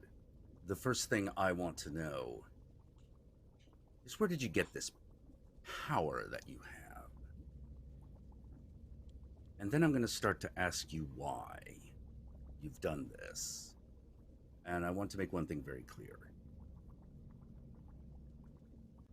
I also want you to think about everyone you might care about while this happens, because you are not leaving this room. But if you give me some names of people you might want to have protected, if I'm pleased, I'll do that. You've threatened to end the world. I can't forgive that.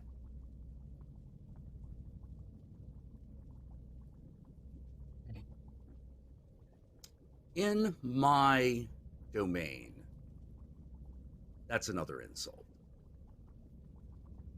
That I could probably forgive if it wasn't so weighty. If the situation did not have such gravitas. If you hadn't tried to end the world, what I'm saying is, if you hadn't tried to end the world, I might be merciful, but I'm not going to be merciful. Not to you, but I might be merciful to someone that you care about.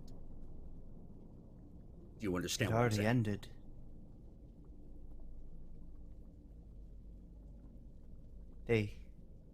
They said it was a drunk driver. Took them out, the bus flipped. I believed it. For a time, my family, they were traveling. Out of state. It meant nothing to me. There are many states. Different coasts. It wasn't until long after I heard those occurrences. The illness, the death, the drunk driver, the burglary gone wrong. It's an illusion. The world did end. They wandered into it, and it sucked them right up. How was I to know I was safe here? That this is a domain, a protection, a bubble. The world didn't end for you, it ended for our kind. I'm in so much pain. Yes. Unburden yourself. Tell me.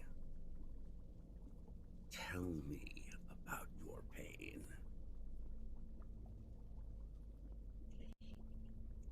No Look to one's ever Ariel. really listened to you about your pain, have they? So much. How can one soul bear it? Tell me about it.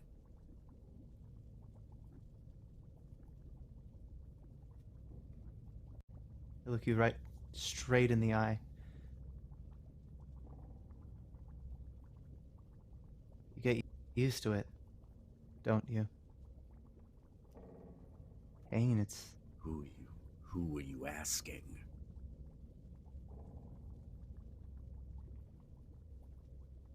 He's looking at you, Kaval. Every once in a while, he glances.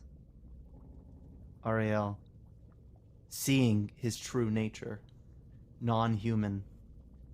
But in that look, Ariel, you understand that he's seen them that way for a long time.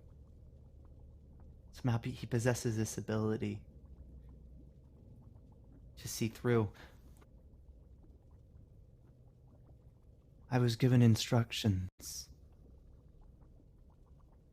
through the radio. My story, it doesn't matter because I'm nobody in this world. No, you I certainly just aren't. I wanted the rest of us to understand that we're old batteries to you.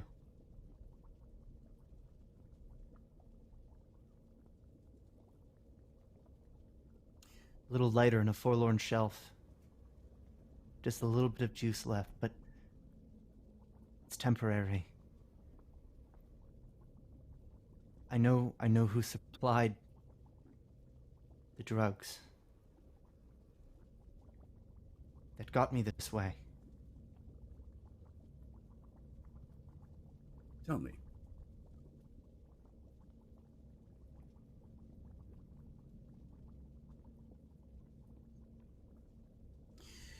And he screams in pain as he shifts. You can tell the way the thigh wobbles against the muscular form of his leg, or at least famished. He's like a skeleton, truly. But you see the bend in his thigh. It's the sign that the bone is snapped. He tries to move using his arms. I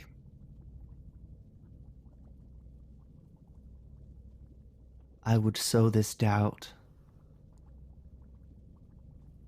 But I would want you to kill me.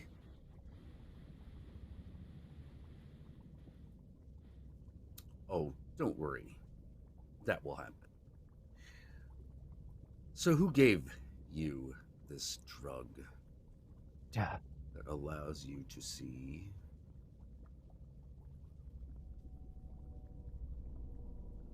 Ariel's not free of this blame. I'm sorry, my name's not Ariel, so I don't give a fuck about what he just did. You're going to tell me about what you did. You're going to tell me the things about that you are guilty of. Not him. Not now.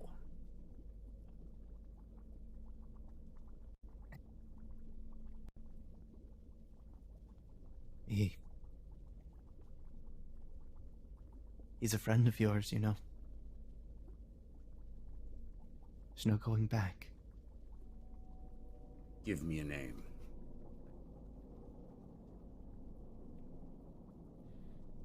You go.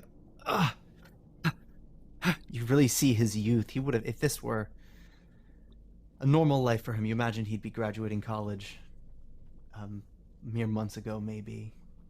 That youth is betrayed by the sheer pain on his face. Dazen runs the drugs.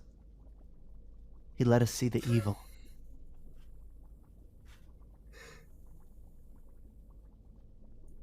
That's what they saw. They're his streets.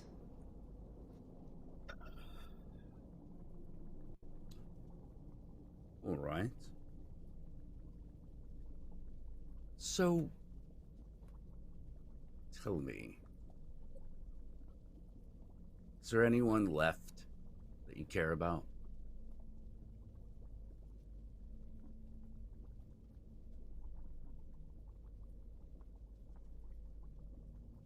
Wincing through a smile. I've but my guardian angel. Points to Ariel.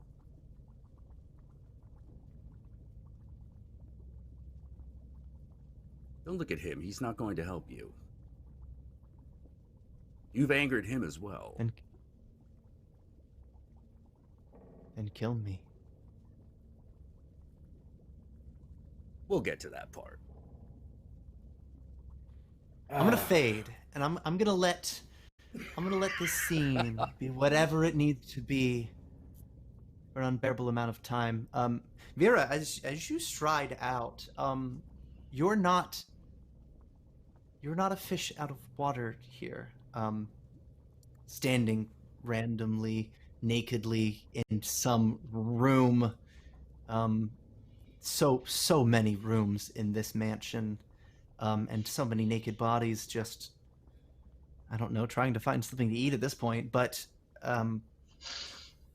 Dazen, Everyone's you just seem to looking always for know where Vera snacks. is. Yeah. Dazen, you always seem to know. Yeah. Mm-hmm. With regain shards for Leviathan. You regain shards by focusing on your hunger and answering the question, what do I crave more than destruction?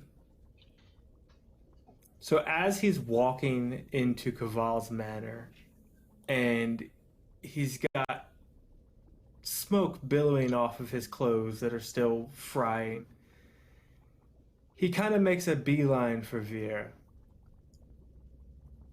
And as he gets to her, he just closes the distance immediately, puts a hand on the small of her back, pulls her into himself, and he's like, it's been a really long night.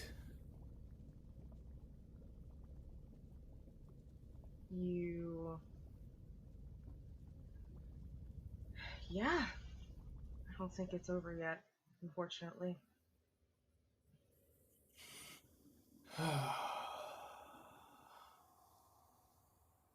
Breathe in through the nose, out.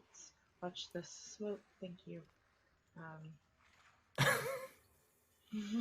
Just like from his nostrils. Thank you. Yes. Just blowing her. You alright? All right. He kind of brushes a hand across the side of her face, looking at her. Here's what's up, yo. Her face is covered in blood because she just bit the fuck out of this dude. So she was Right. trying to get to a shower. is just Right. like it's here, it's like down her torso, like it's she bleeding. Well, she's not bleeding, But his is on her. Yeah. keep up with me here. I'm Keep up with me here. just giving you a visual, boo. We got this. So Dazen kind of brushes his clawed hand across the side of her face. Mm-hmm. He looks at her. I don't think I've ever seen you glow so much. Wearing the insides of your victims, it really does bring out your eyes.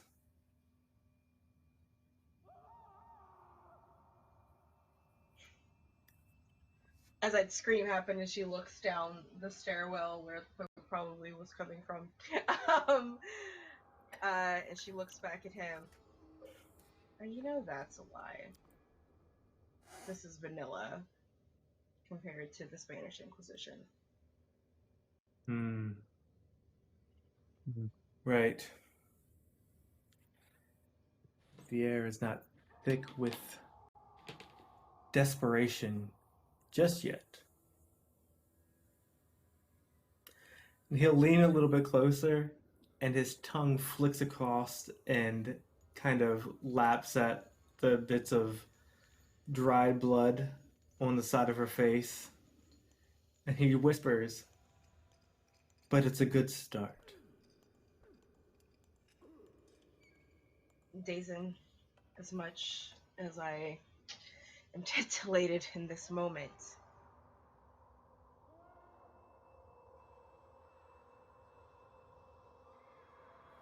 I don't think we'll be safe within the carnival much longer. Why is that? It's rotting.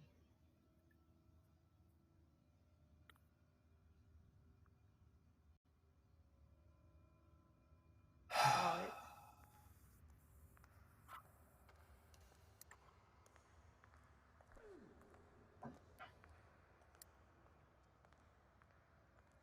You saw what, reavers coming in? It's up to the Hierophant to tell us what needs to be done to strengthen the seals.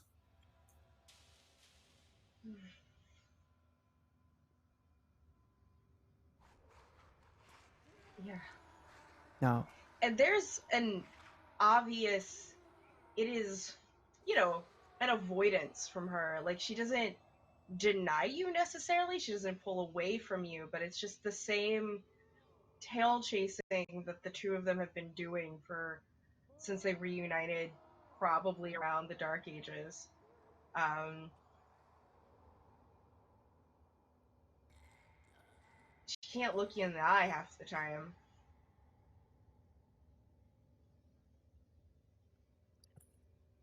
She'll pat your As chest. her as her like gaze averts from his, he just kind of nods and steps back. Right. She kind of leans with him as he steps back until, like, he's just out of reach. yeah. I guess it's time to come clear about this. Dazen. Clear about what? I gave Pope drugs. You give a lot of people drugs. Right. It's kind of like it's my job. But I need you to be the first person to know that when a supplier comes to me and they tell me they have a new drug and they put it on the streets, I don't really ask many questions when they put a price tag on it that they did.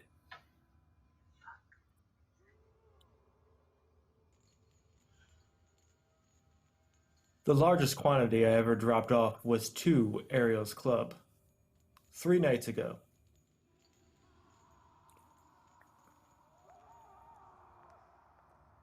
The receiver with Pope. And when I say large quantities, I don't mean 1 or 2 kilos, Vera. I mean 150 kilos. So you just dumped a truck of drugs that you did not test, and you just was like, yeah, here's some things. Who gave you these drugs, bro? Like, what's who like at this point her hands are on her hips and she's getting a little sassy, like staring him down, and by down up because he's obviously taller than her. Like, just The supplier because was I can drop points, burner phones, modulated voices. Trust me, if I tried to figure out who it was, the deal would have fell through quite quickly. It was just a pickup and drop off with the truck. The only reason I know about it is because one of my court opened the back to find the drugs.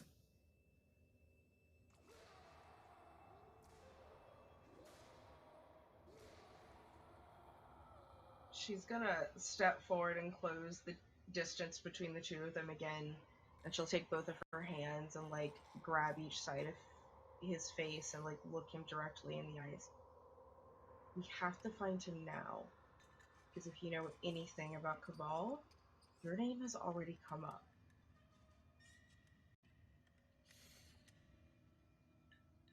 Says that as you hear We can't. Caval whipping this person with ferocity that would reverberate and shake the chamber. Actually, what you're probably seeing are very quick cuts of things, as in television cuts, not just knife cuts. Film cuts. Of certain things that are happening. Like, for example, the guy's mouth being held open, Caval holding up a crucifix, pointing it in Ariel's direction. It becomes white hot, and then that's when fade happens. Yeah. Yep. Mm. Wow. It's just like body of Christ, whatever it is. Yeah. Penance. Ariel, what do you do, actually? I want to ask briefly as that's happening. Generally, your take on what's unfolding in front of your eyes. Yeah, this boy's judgment has come.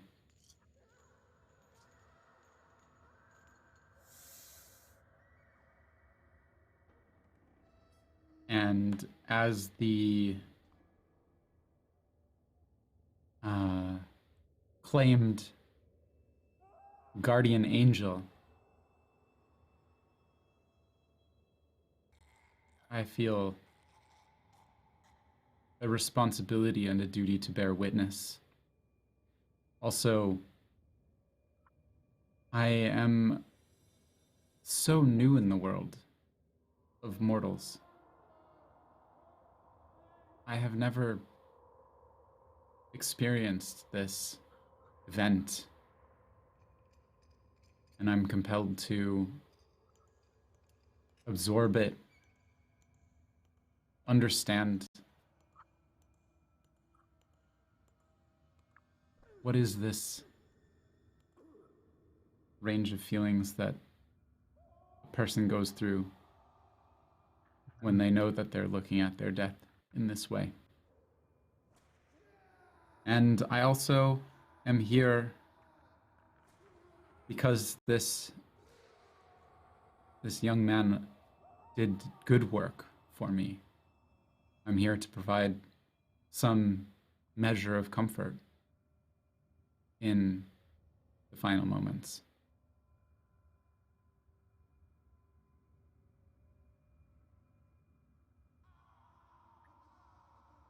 Yeah. Those two things can be true at the same time. There is comfort and acceptance in one hand for him, as well as excruciating pain and horror on the other hand. This is his conscience. come to life. On one side, the angel guiding him through these final moments, and on the other, we have the infernal, whose prison he's trapped in. Maybe there's no eternity for him or afterlife for him, but this would feel like an eternity. One maybe to choose purgatory over. He hasn't the option, though. He will continue to be tortured. I want to bring it back. Dazen, Vera, you hear the highest highs of the shrill screams scattered, bouncing along the dungeon, but you still have this moment. Vera, you know Dazen's power comes from his hunger. His holding is a reflection of that, in that it gains its strength quite the same way. So he came to you, and that meant you were the thing he wanted more than destruction in this time. That much is true. But go ahead, you two.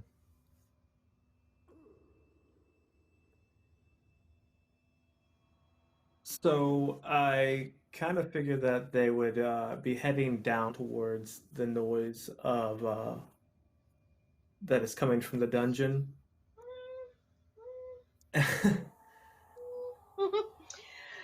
Kind of like before we had cut to that scene, honestly, Vera was almost suggesting that they cut and run while Cabal and Ariel are busy and get a head start. All right. That's what she was implying. Yeah. So as she would imply that, Dazen would lead her into the doorway leading downstairs. You know, just to be out of eyes view of the rest of the party, or the rest, you know, gathering going on. And he would kind of look down toward his nose really close to hers.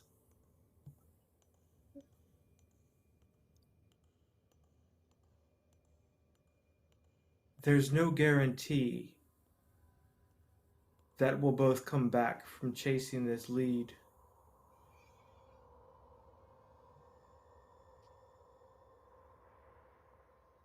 If anything happens to you, I wouldn't be able to forgive myself. So you stay here. Keep an eye on the boys. Bud. No, no, no, no. Why? You always tell me to stay behind. And I've listened. She's gonna kind of motion upstairs. And that's how I'm in the situation that I'm in now. I'm not staying behind anymore.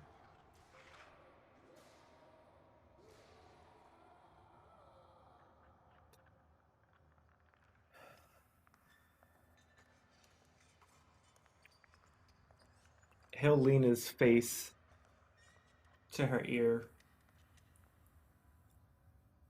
If you don't stay behind, then you stay right next to me.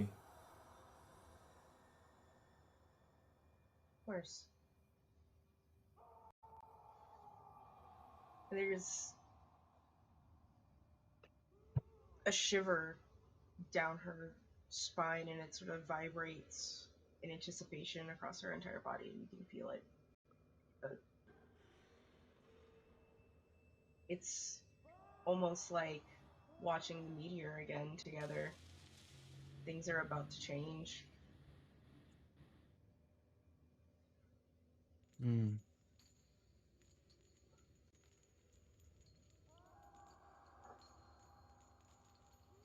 And with a final scream, Caval, it goes silent.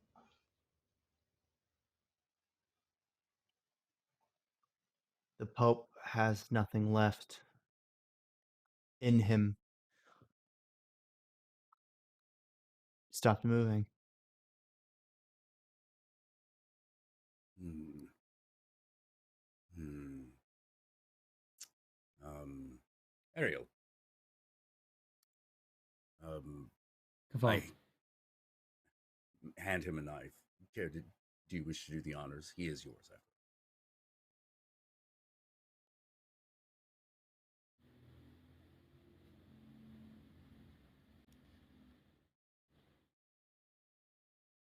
I will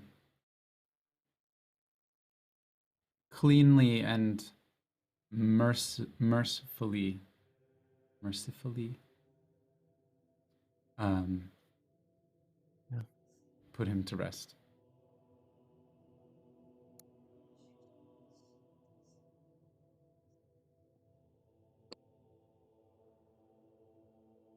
The four of you have been through this type of thing in Falkenstone. It's not an issue of who survives or what the damage was. It's the issue of what this means for the Sephiroth. The strength of individual holdings are pillars over the foundation of the domain and holding everything in place. When these holdings lose their identity, the structure's weak. And the structure feels as if it's wobbling right now. The idea is to seek out the problem at its root, but that's not enough. You have to return to your roots and what made you strong individually in order to keep the peace. And I think each of you, in a way, will have a sense of that and what that means. So I want to ask, with Ariel first, what's your plan to regain your footing?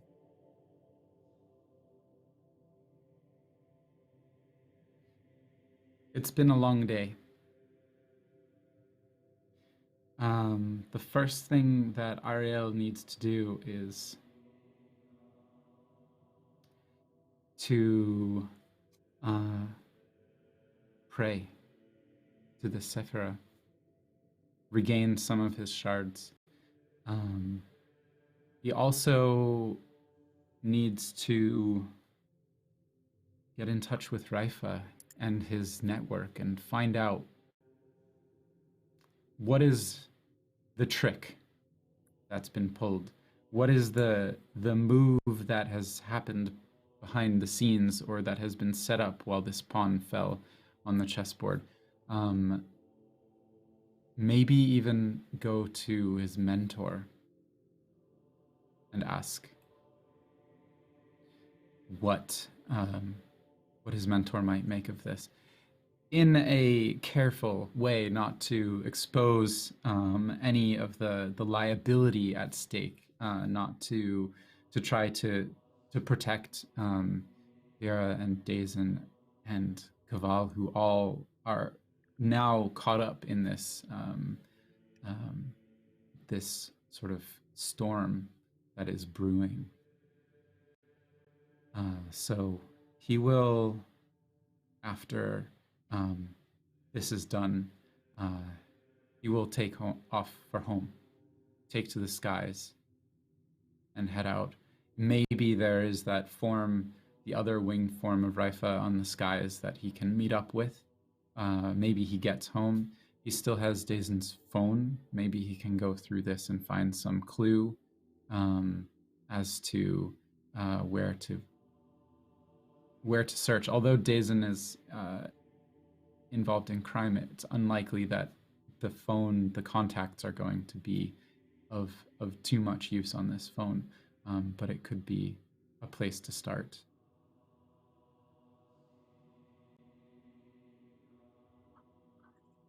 That's Swiftly, she'll find you, she'll meet you on your ascent, you leave the manor.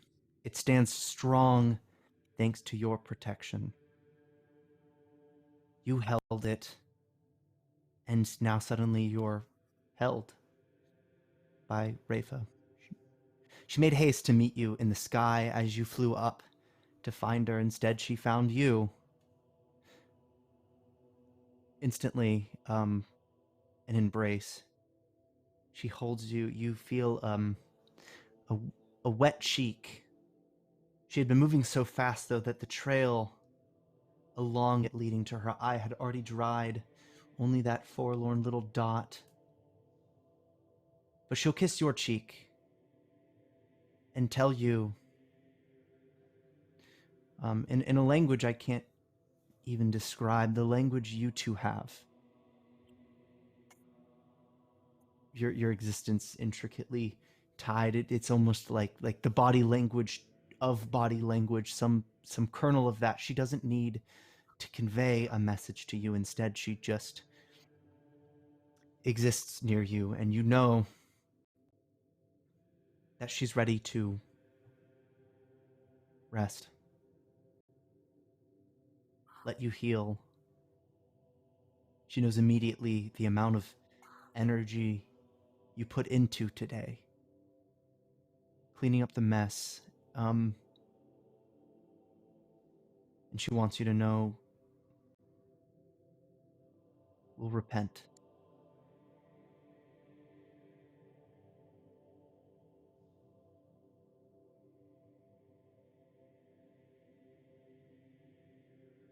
This was smoke and mirrors. So there's something else. I don't know if I can rest, Rafa.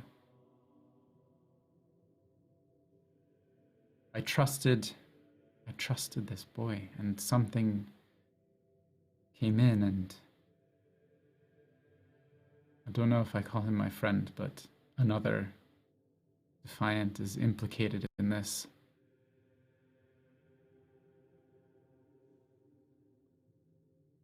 The Leviathan, she says. Yes. Her wings shudder. She'll fly with you as you both head somewhere safe.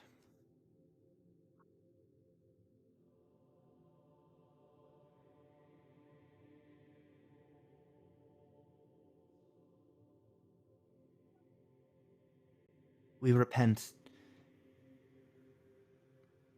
At a convenient time, no. Of course not. But we repent. Because we must.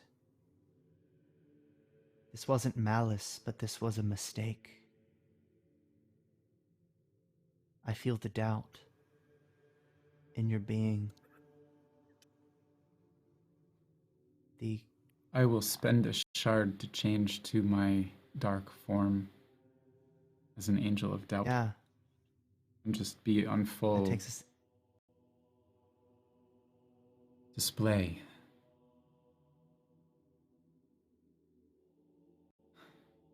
Ifa. With that, the connection darkens again.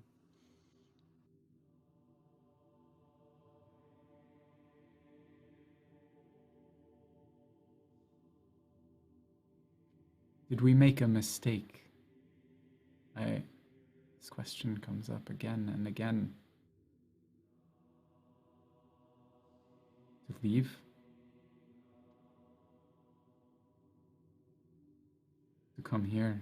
To throw our lot in with... It feels like a losing battle. But we're here now. There's no forgiveness. There's no true repentance. There's no salvation until this war is over.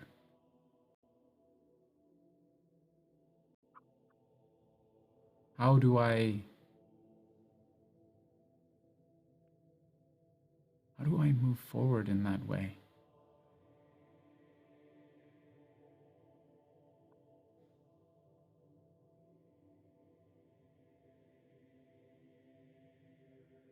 Perhaps our connection weakens because our penance has never worked.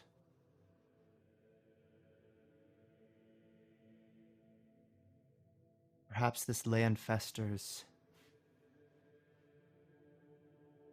by design. The Pope claimed to be our friend, an agent acting in our interest. Perhaps this is truly suffering for mortals. They're toys in the sandbox of higher beings, but we couldn't see it. We need to rest.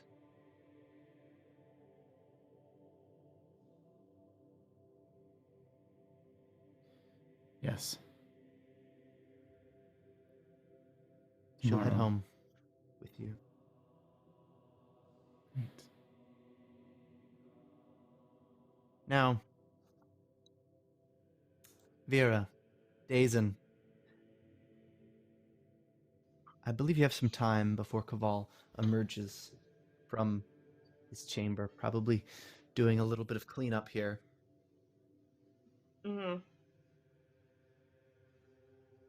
What do you think is the first order of business?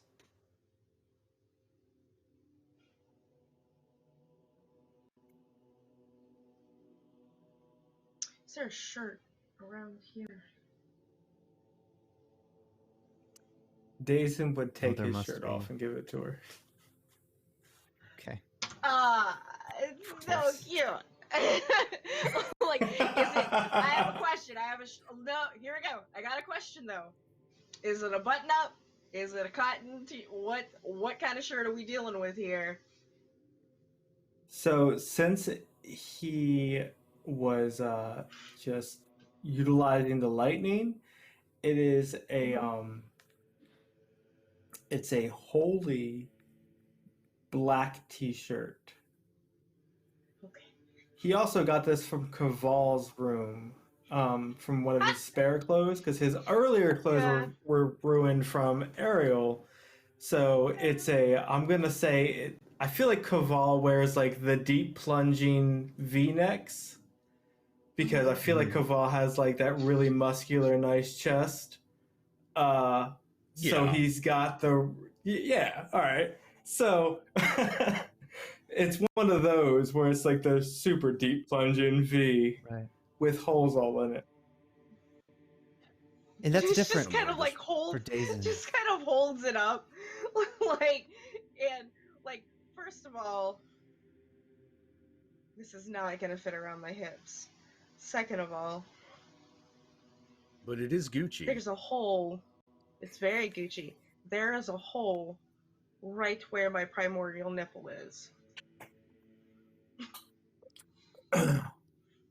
But it's very sweet. Thank you. Dazen will flip it around to the back and kind of like twist it up like he's She's tying just gonna something hold up. her. Yeah. And it just becomes this weird like version of like a halter top on her. You know what? I'm When we here for it. say- I'm here for it. The Just form is around the titties. inconspicuous. Mm-hmm. What that would mean for Dazen, I imagine, is that physically he'll fit and lean, but rather it would be more like a capable form. He's incredibly strong and it's unassuming. But Dazen, do you have tattoos? Scarification, scales, what do you look like? So David is still in his draconic form. So as he takes off his shirt, he is still very lean, but muscular. He has one day I'll get the name for it. The Lift? legs where Life? they jut backwards. I don't remember the style or the name of the joint that is. But he has those legs. He has He's an covered opposite in elbow. He has like elbows for yeah knees, is what you're saying. There you go. Got it. yeah. There you go. Listen, it's um, I'm going on an Animorph tangent. Don't like. Go ahead. he's covered in white scales. His horns, like I said, they swoop backwards and then kind of poke up at the back of his head, and he has those draconic eyes. But he is like when he takes his shirt off, he has a few scars that are slightly pink, which show that they're newer. Mm-hmm. But other than that, he's just completely covered in white and gold scales. If she takes a moment, you just around your ankle, you can feel her tail wrap around it as you undress. This is not an uncommon thing that has happened. It's certainly the farthest it's ever gone. And she just sort of like drags her fingertips along the new scars, not saying anything, but definitely communicating the curiosity of, you will tell me about these later.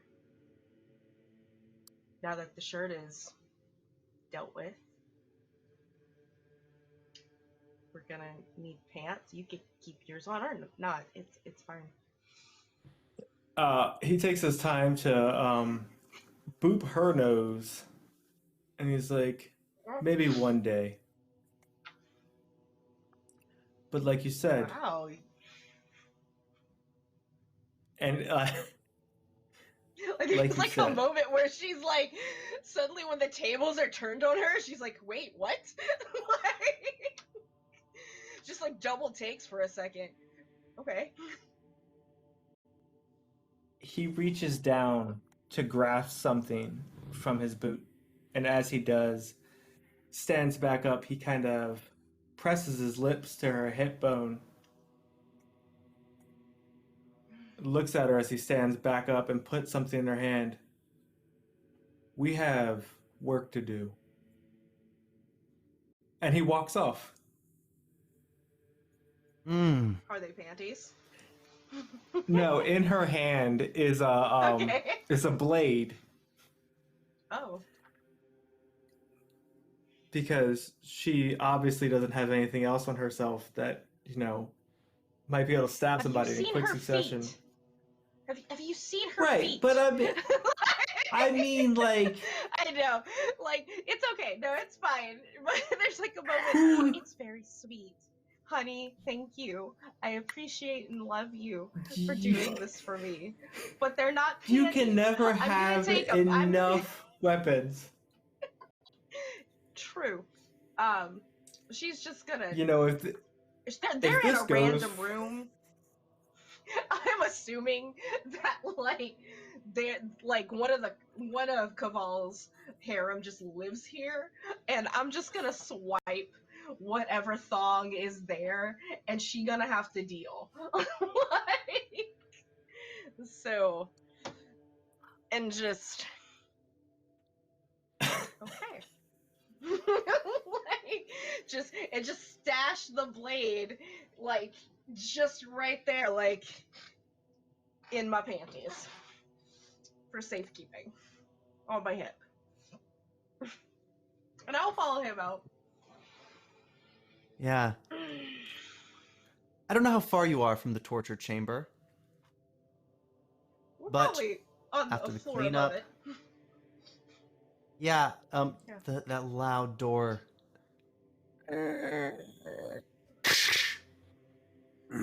slides open.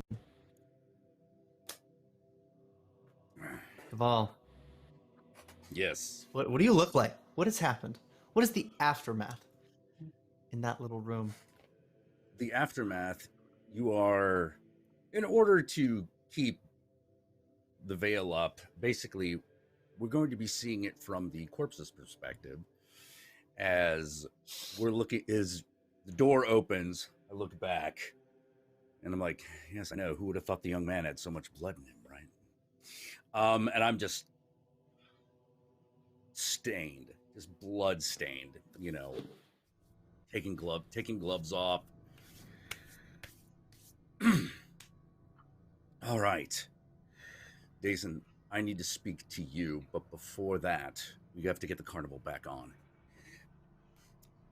I call for my court, specifically Daphne, who is my devoted assistant.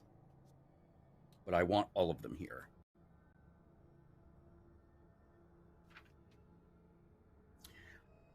I then instruct, and I want to report on the state of the house and who's still here.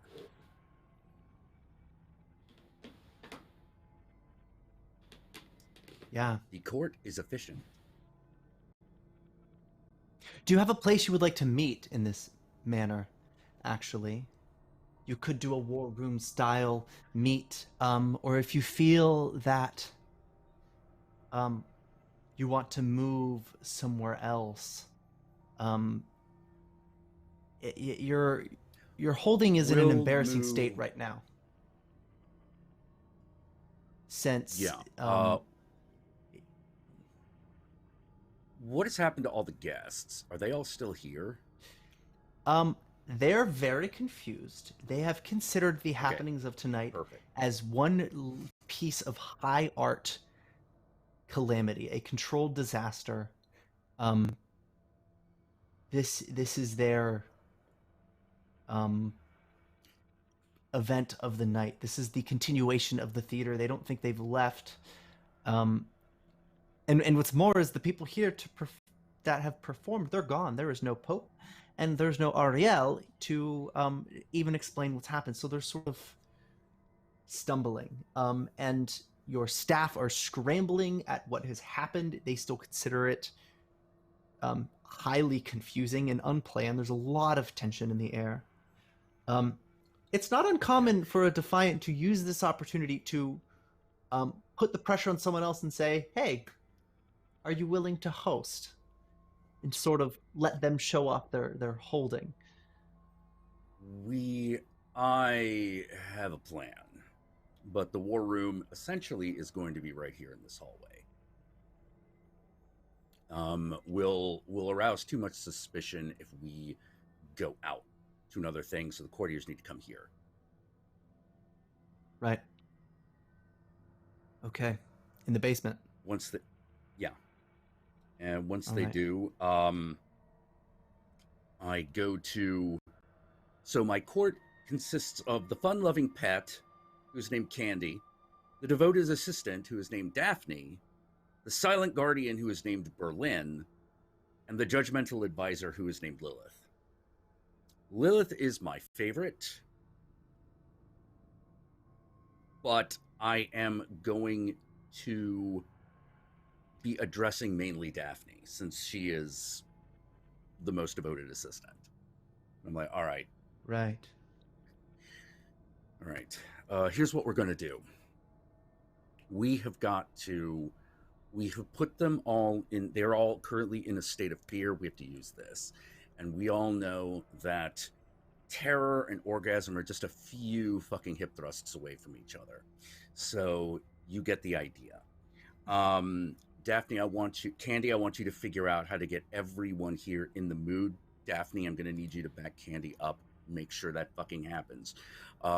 Berlin, obviously, I'm going to need you to make sure that there are no other physical problems. Period. Report to me immediately. And of course, Lilith, your job is to tell me what a brilliant idea it is.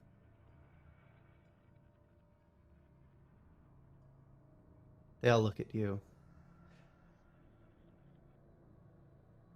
Brilliant indeed. Berlin. Yeah, break out the secret stash, as it were. Mortal secret stash. Don't, feel free to be, of course, feel free to be as high as you need to be, but I will need you focused. So make sure that it's just mortal drugs that you're taking. All right. Berlin Great. actually, in this moment, will look at Dazen. Um, this moment's lost on Ariel. Um, he'll say, Dazen. Berlin is a woman. Berlin, yeah, oh, sorry. So she will sort of cock a head at Dazen. Dazen is the drug runner, for all intents and purposes. His holding is the streets of Folkenstone, and what that means is that when you need something delivered, he's usually the one to do it. But that sparks a little bit of tension, maybe for a second.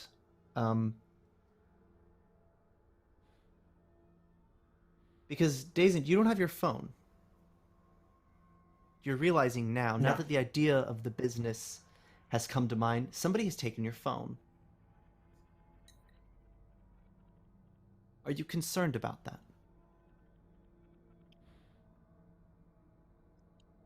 No, he's not. Dazen has spent the last decade and a half running a crime syndicate.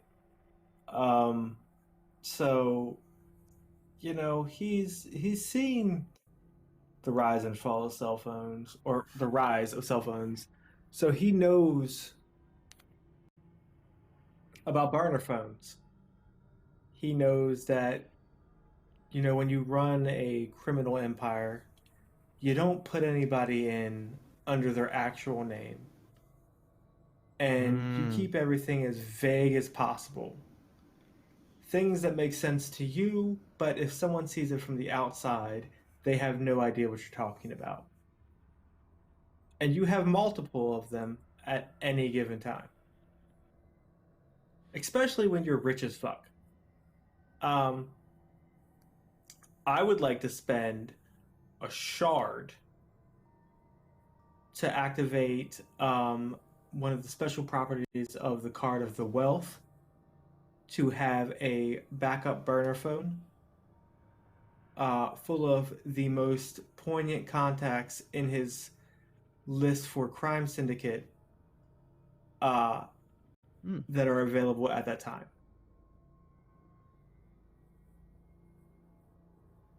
Okay. All right. Well,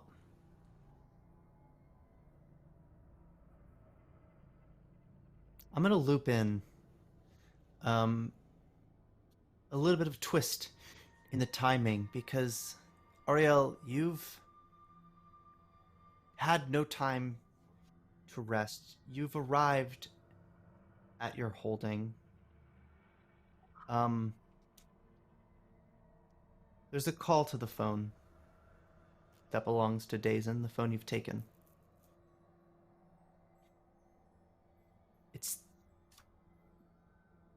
It says it's from the Pope.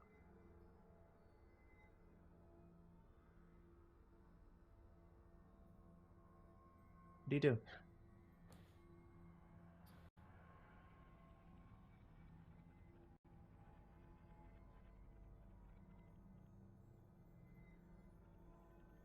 Pick it up. I think you're muted.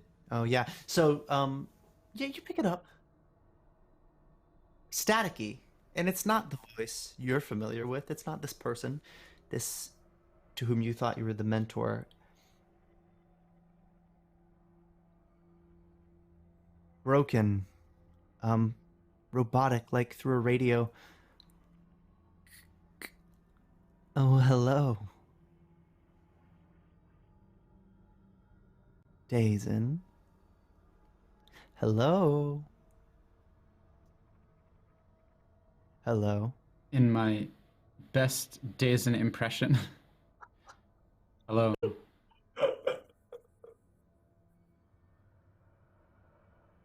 Oh. Please make him roll dice for this, please. I have to. I was like, that's your best Yeah, Dazen that's a impersonation? challenge. I need to hear it. No, So okay. Let me hear Quick, this be in the moment. Dazen voice. I am a very big, angry, greedy, but horny dragon. Okay, I'm gonna. By God. Yeah, We can manage that as a challenge. It's not innately difficult compared to many of the supernatural feats we've been performing tonight. Your connection with the Sephiroth has never been so low. I believe you've spent 7 or 8 shards over the course of 7. today, keeping 7. Okay. So, and I don't think you have anything to really increase your potential here. Be hard Flawless pressed to find. presence. I was about to say, aren't you? Okay. I have a You flawless sort of a presence leader? and advantage in empathy. I don't know if that would work over the phone, but certainly the flawless portion of this, as I Yeah. gruffly say, what do you want? All right. So I got no successes, and you've advanced on the trouble track. As we've rolled I mean, a natural dang. 1. Yeah. Oh no. The conflict. Look, man, you're giving me a bad name here. Oh no. You aren't he. A voice feminine. Now. Where's Dazen? I have a job for him. See?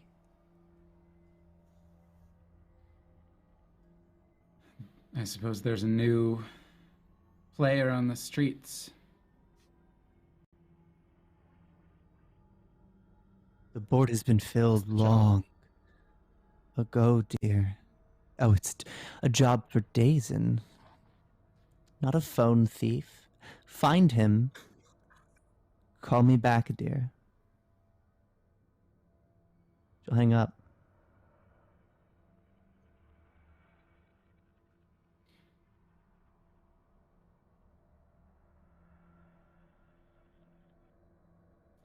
Rafe is not far away. She sees you, your best friend, your existential partner, watches you with great concern. Things have gone so wrong for you so fast.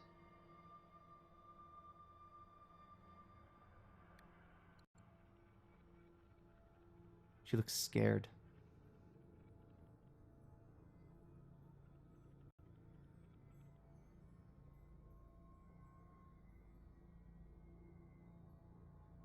We have to find out who this was.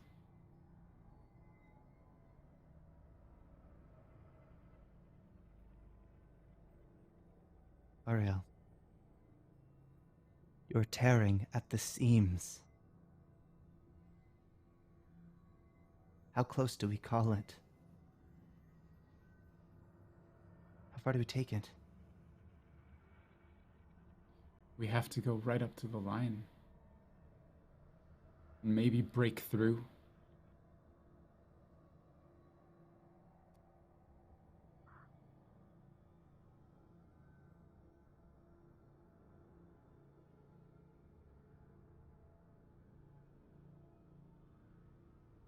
Things as we know it might change really soon.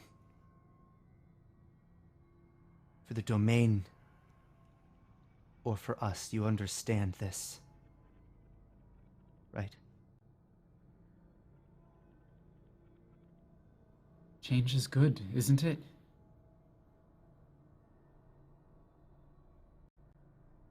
That you're saying that means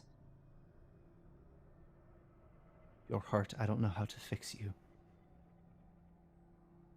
It's what we've wanted. That's...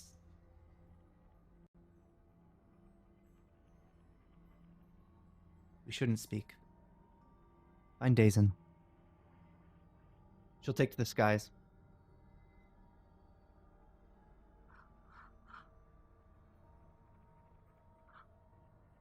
Ariel will just stand there alone on the roof of this building for a good while. I think in this moment he will come to his knees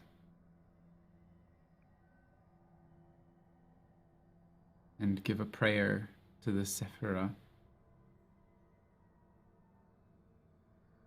to regain my shards.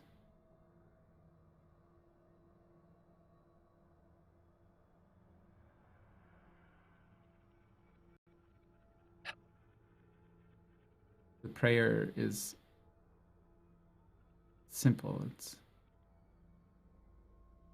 let my decisions be of consequence. Let my arc continue to curve.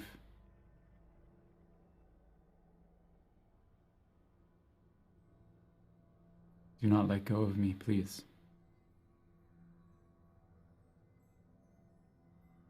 And I think I have to take a challenge with a fixed potential value of 3. Except that as a pure, it's 1 lower, so it's a potential of 2. Ooh. Okay. So we're looking at potential 2d6 plus Yes. 1d8 for the scaling Yes. of potential. How many? And we just need. You've 2 successes. We've advanced So not. I can take Yeah. 2 penance options off from the list. So I have to do something that is dangerous and challenging. A vision. A premonition. You have a job. House Curios. Their motto. The proving of their own worth. That's the tradition. That's what you feel. Vera has all but refused. Her betrothed, that tension, it's a frayed cord. There has been so many attempts to bring them together, and it's not Skylark. There's nothing wrong with them. It's the nature of Vera herself.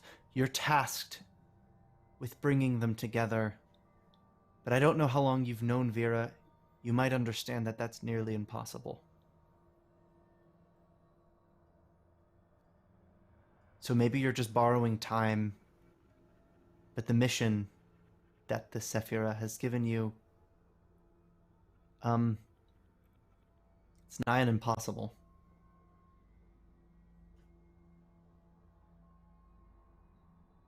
You head to that manor, though? Not immediately. I will try to find Dazen first. Okay.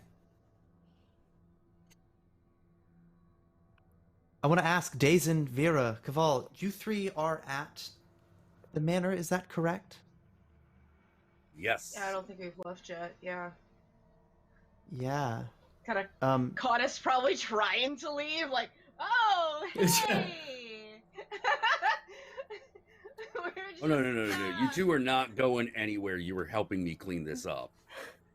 Yeah, Not that. I'll bet. Not that back there. I can handle that. But, the rest of it. My Hey parents are guys, waving how's at it me. going? My parents are like waving at me. I'm gonna go talk to them and check on them real quick because my parents were here at this party. No. But, Like they really are. Like no, like I get. No, like I they get it. probably. Guess what? I'm not staying. And she's gonna like walk over to her parents because I'm sorry, Kamal. She did not survive 66 million fucking years to listen to a devil. Okay? Like, it's like, in fact, probably the very opposite has happened. Like, Okay, she'll blow you a kiss and like wink as she leaves to go talk to her folks because they are like waving her down to speak, and probably unfortunately her betrothed is there as well. Yeah.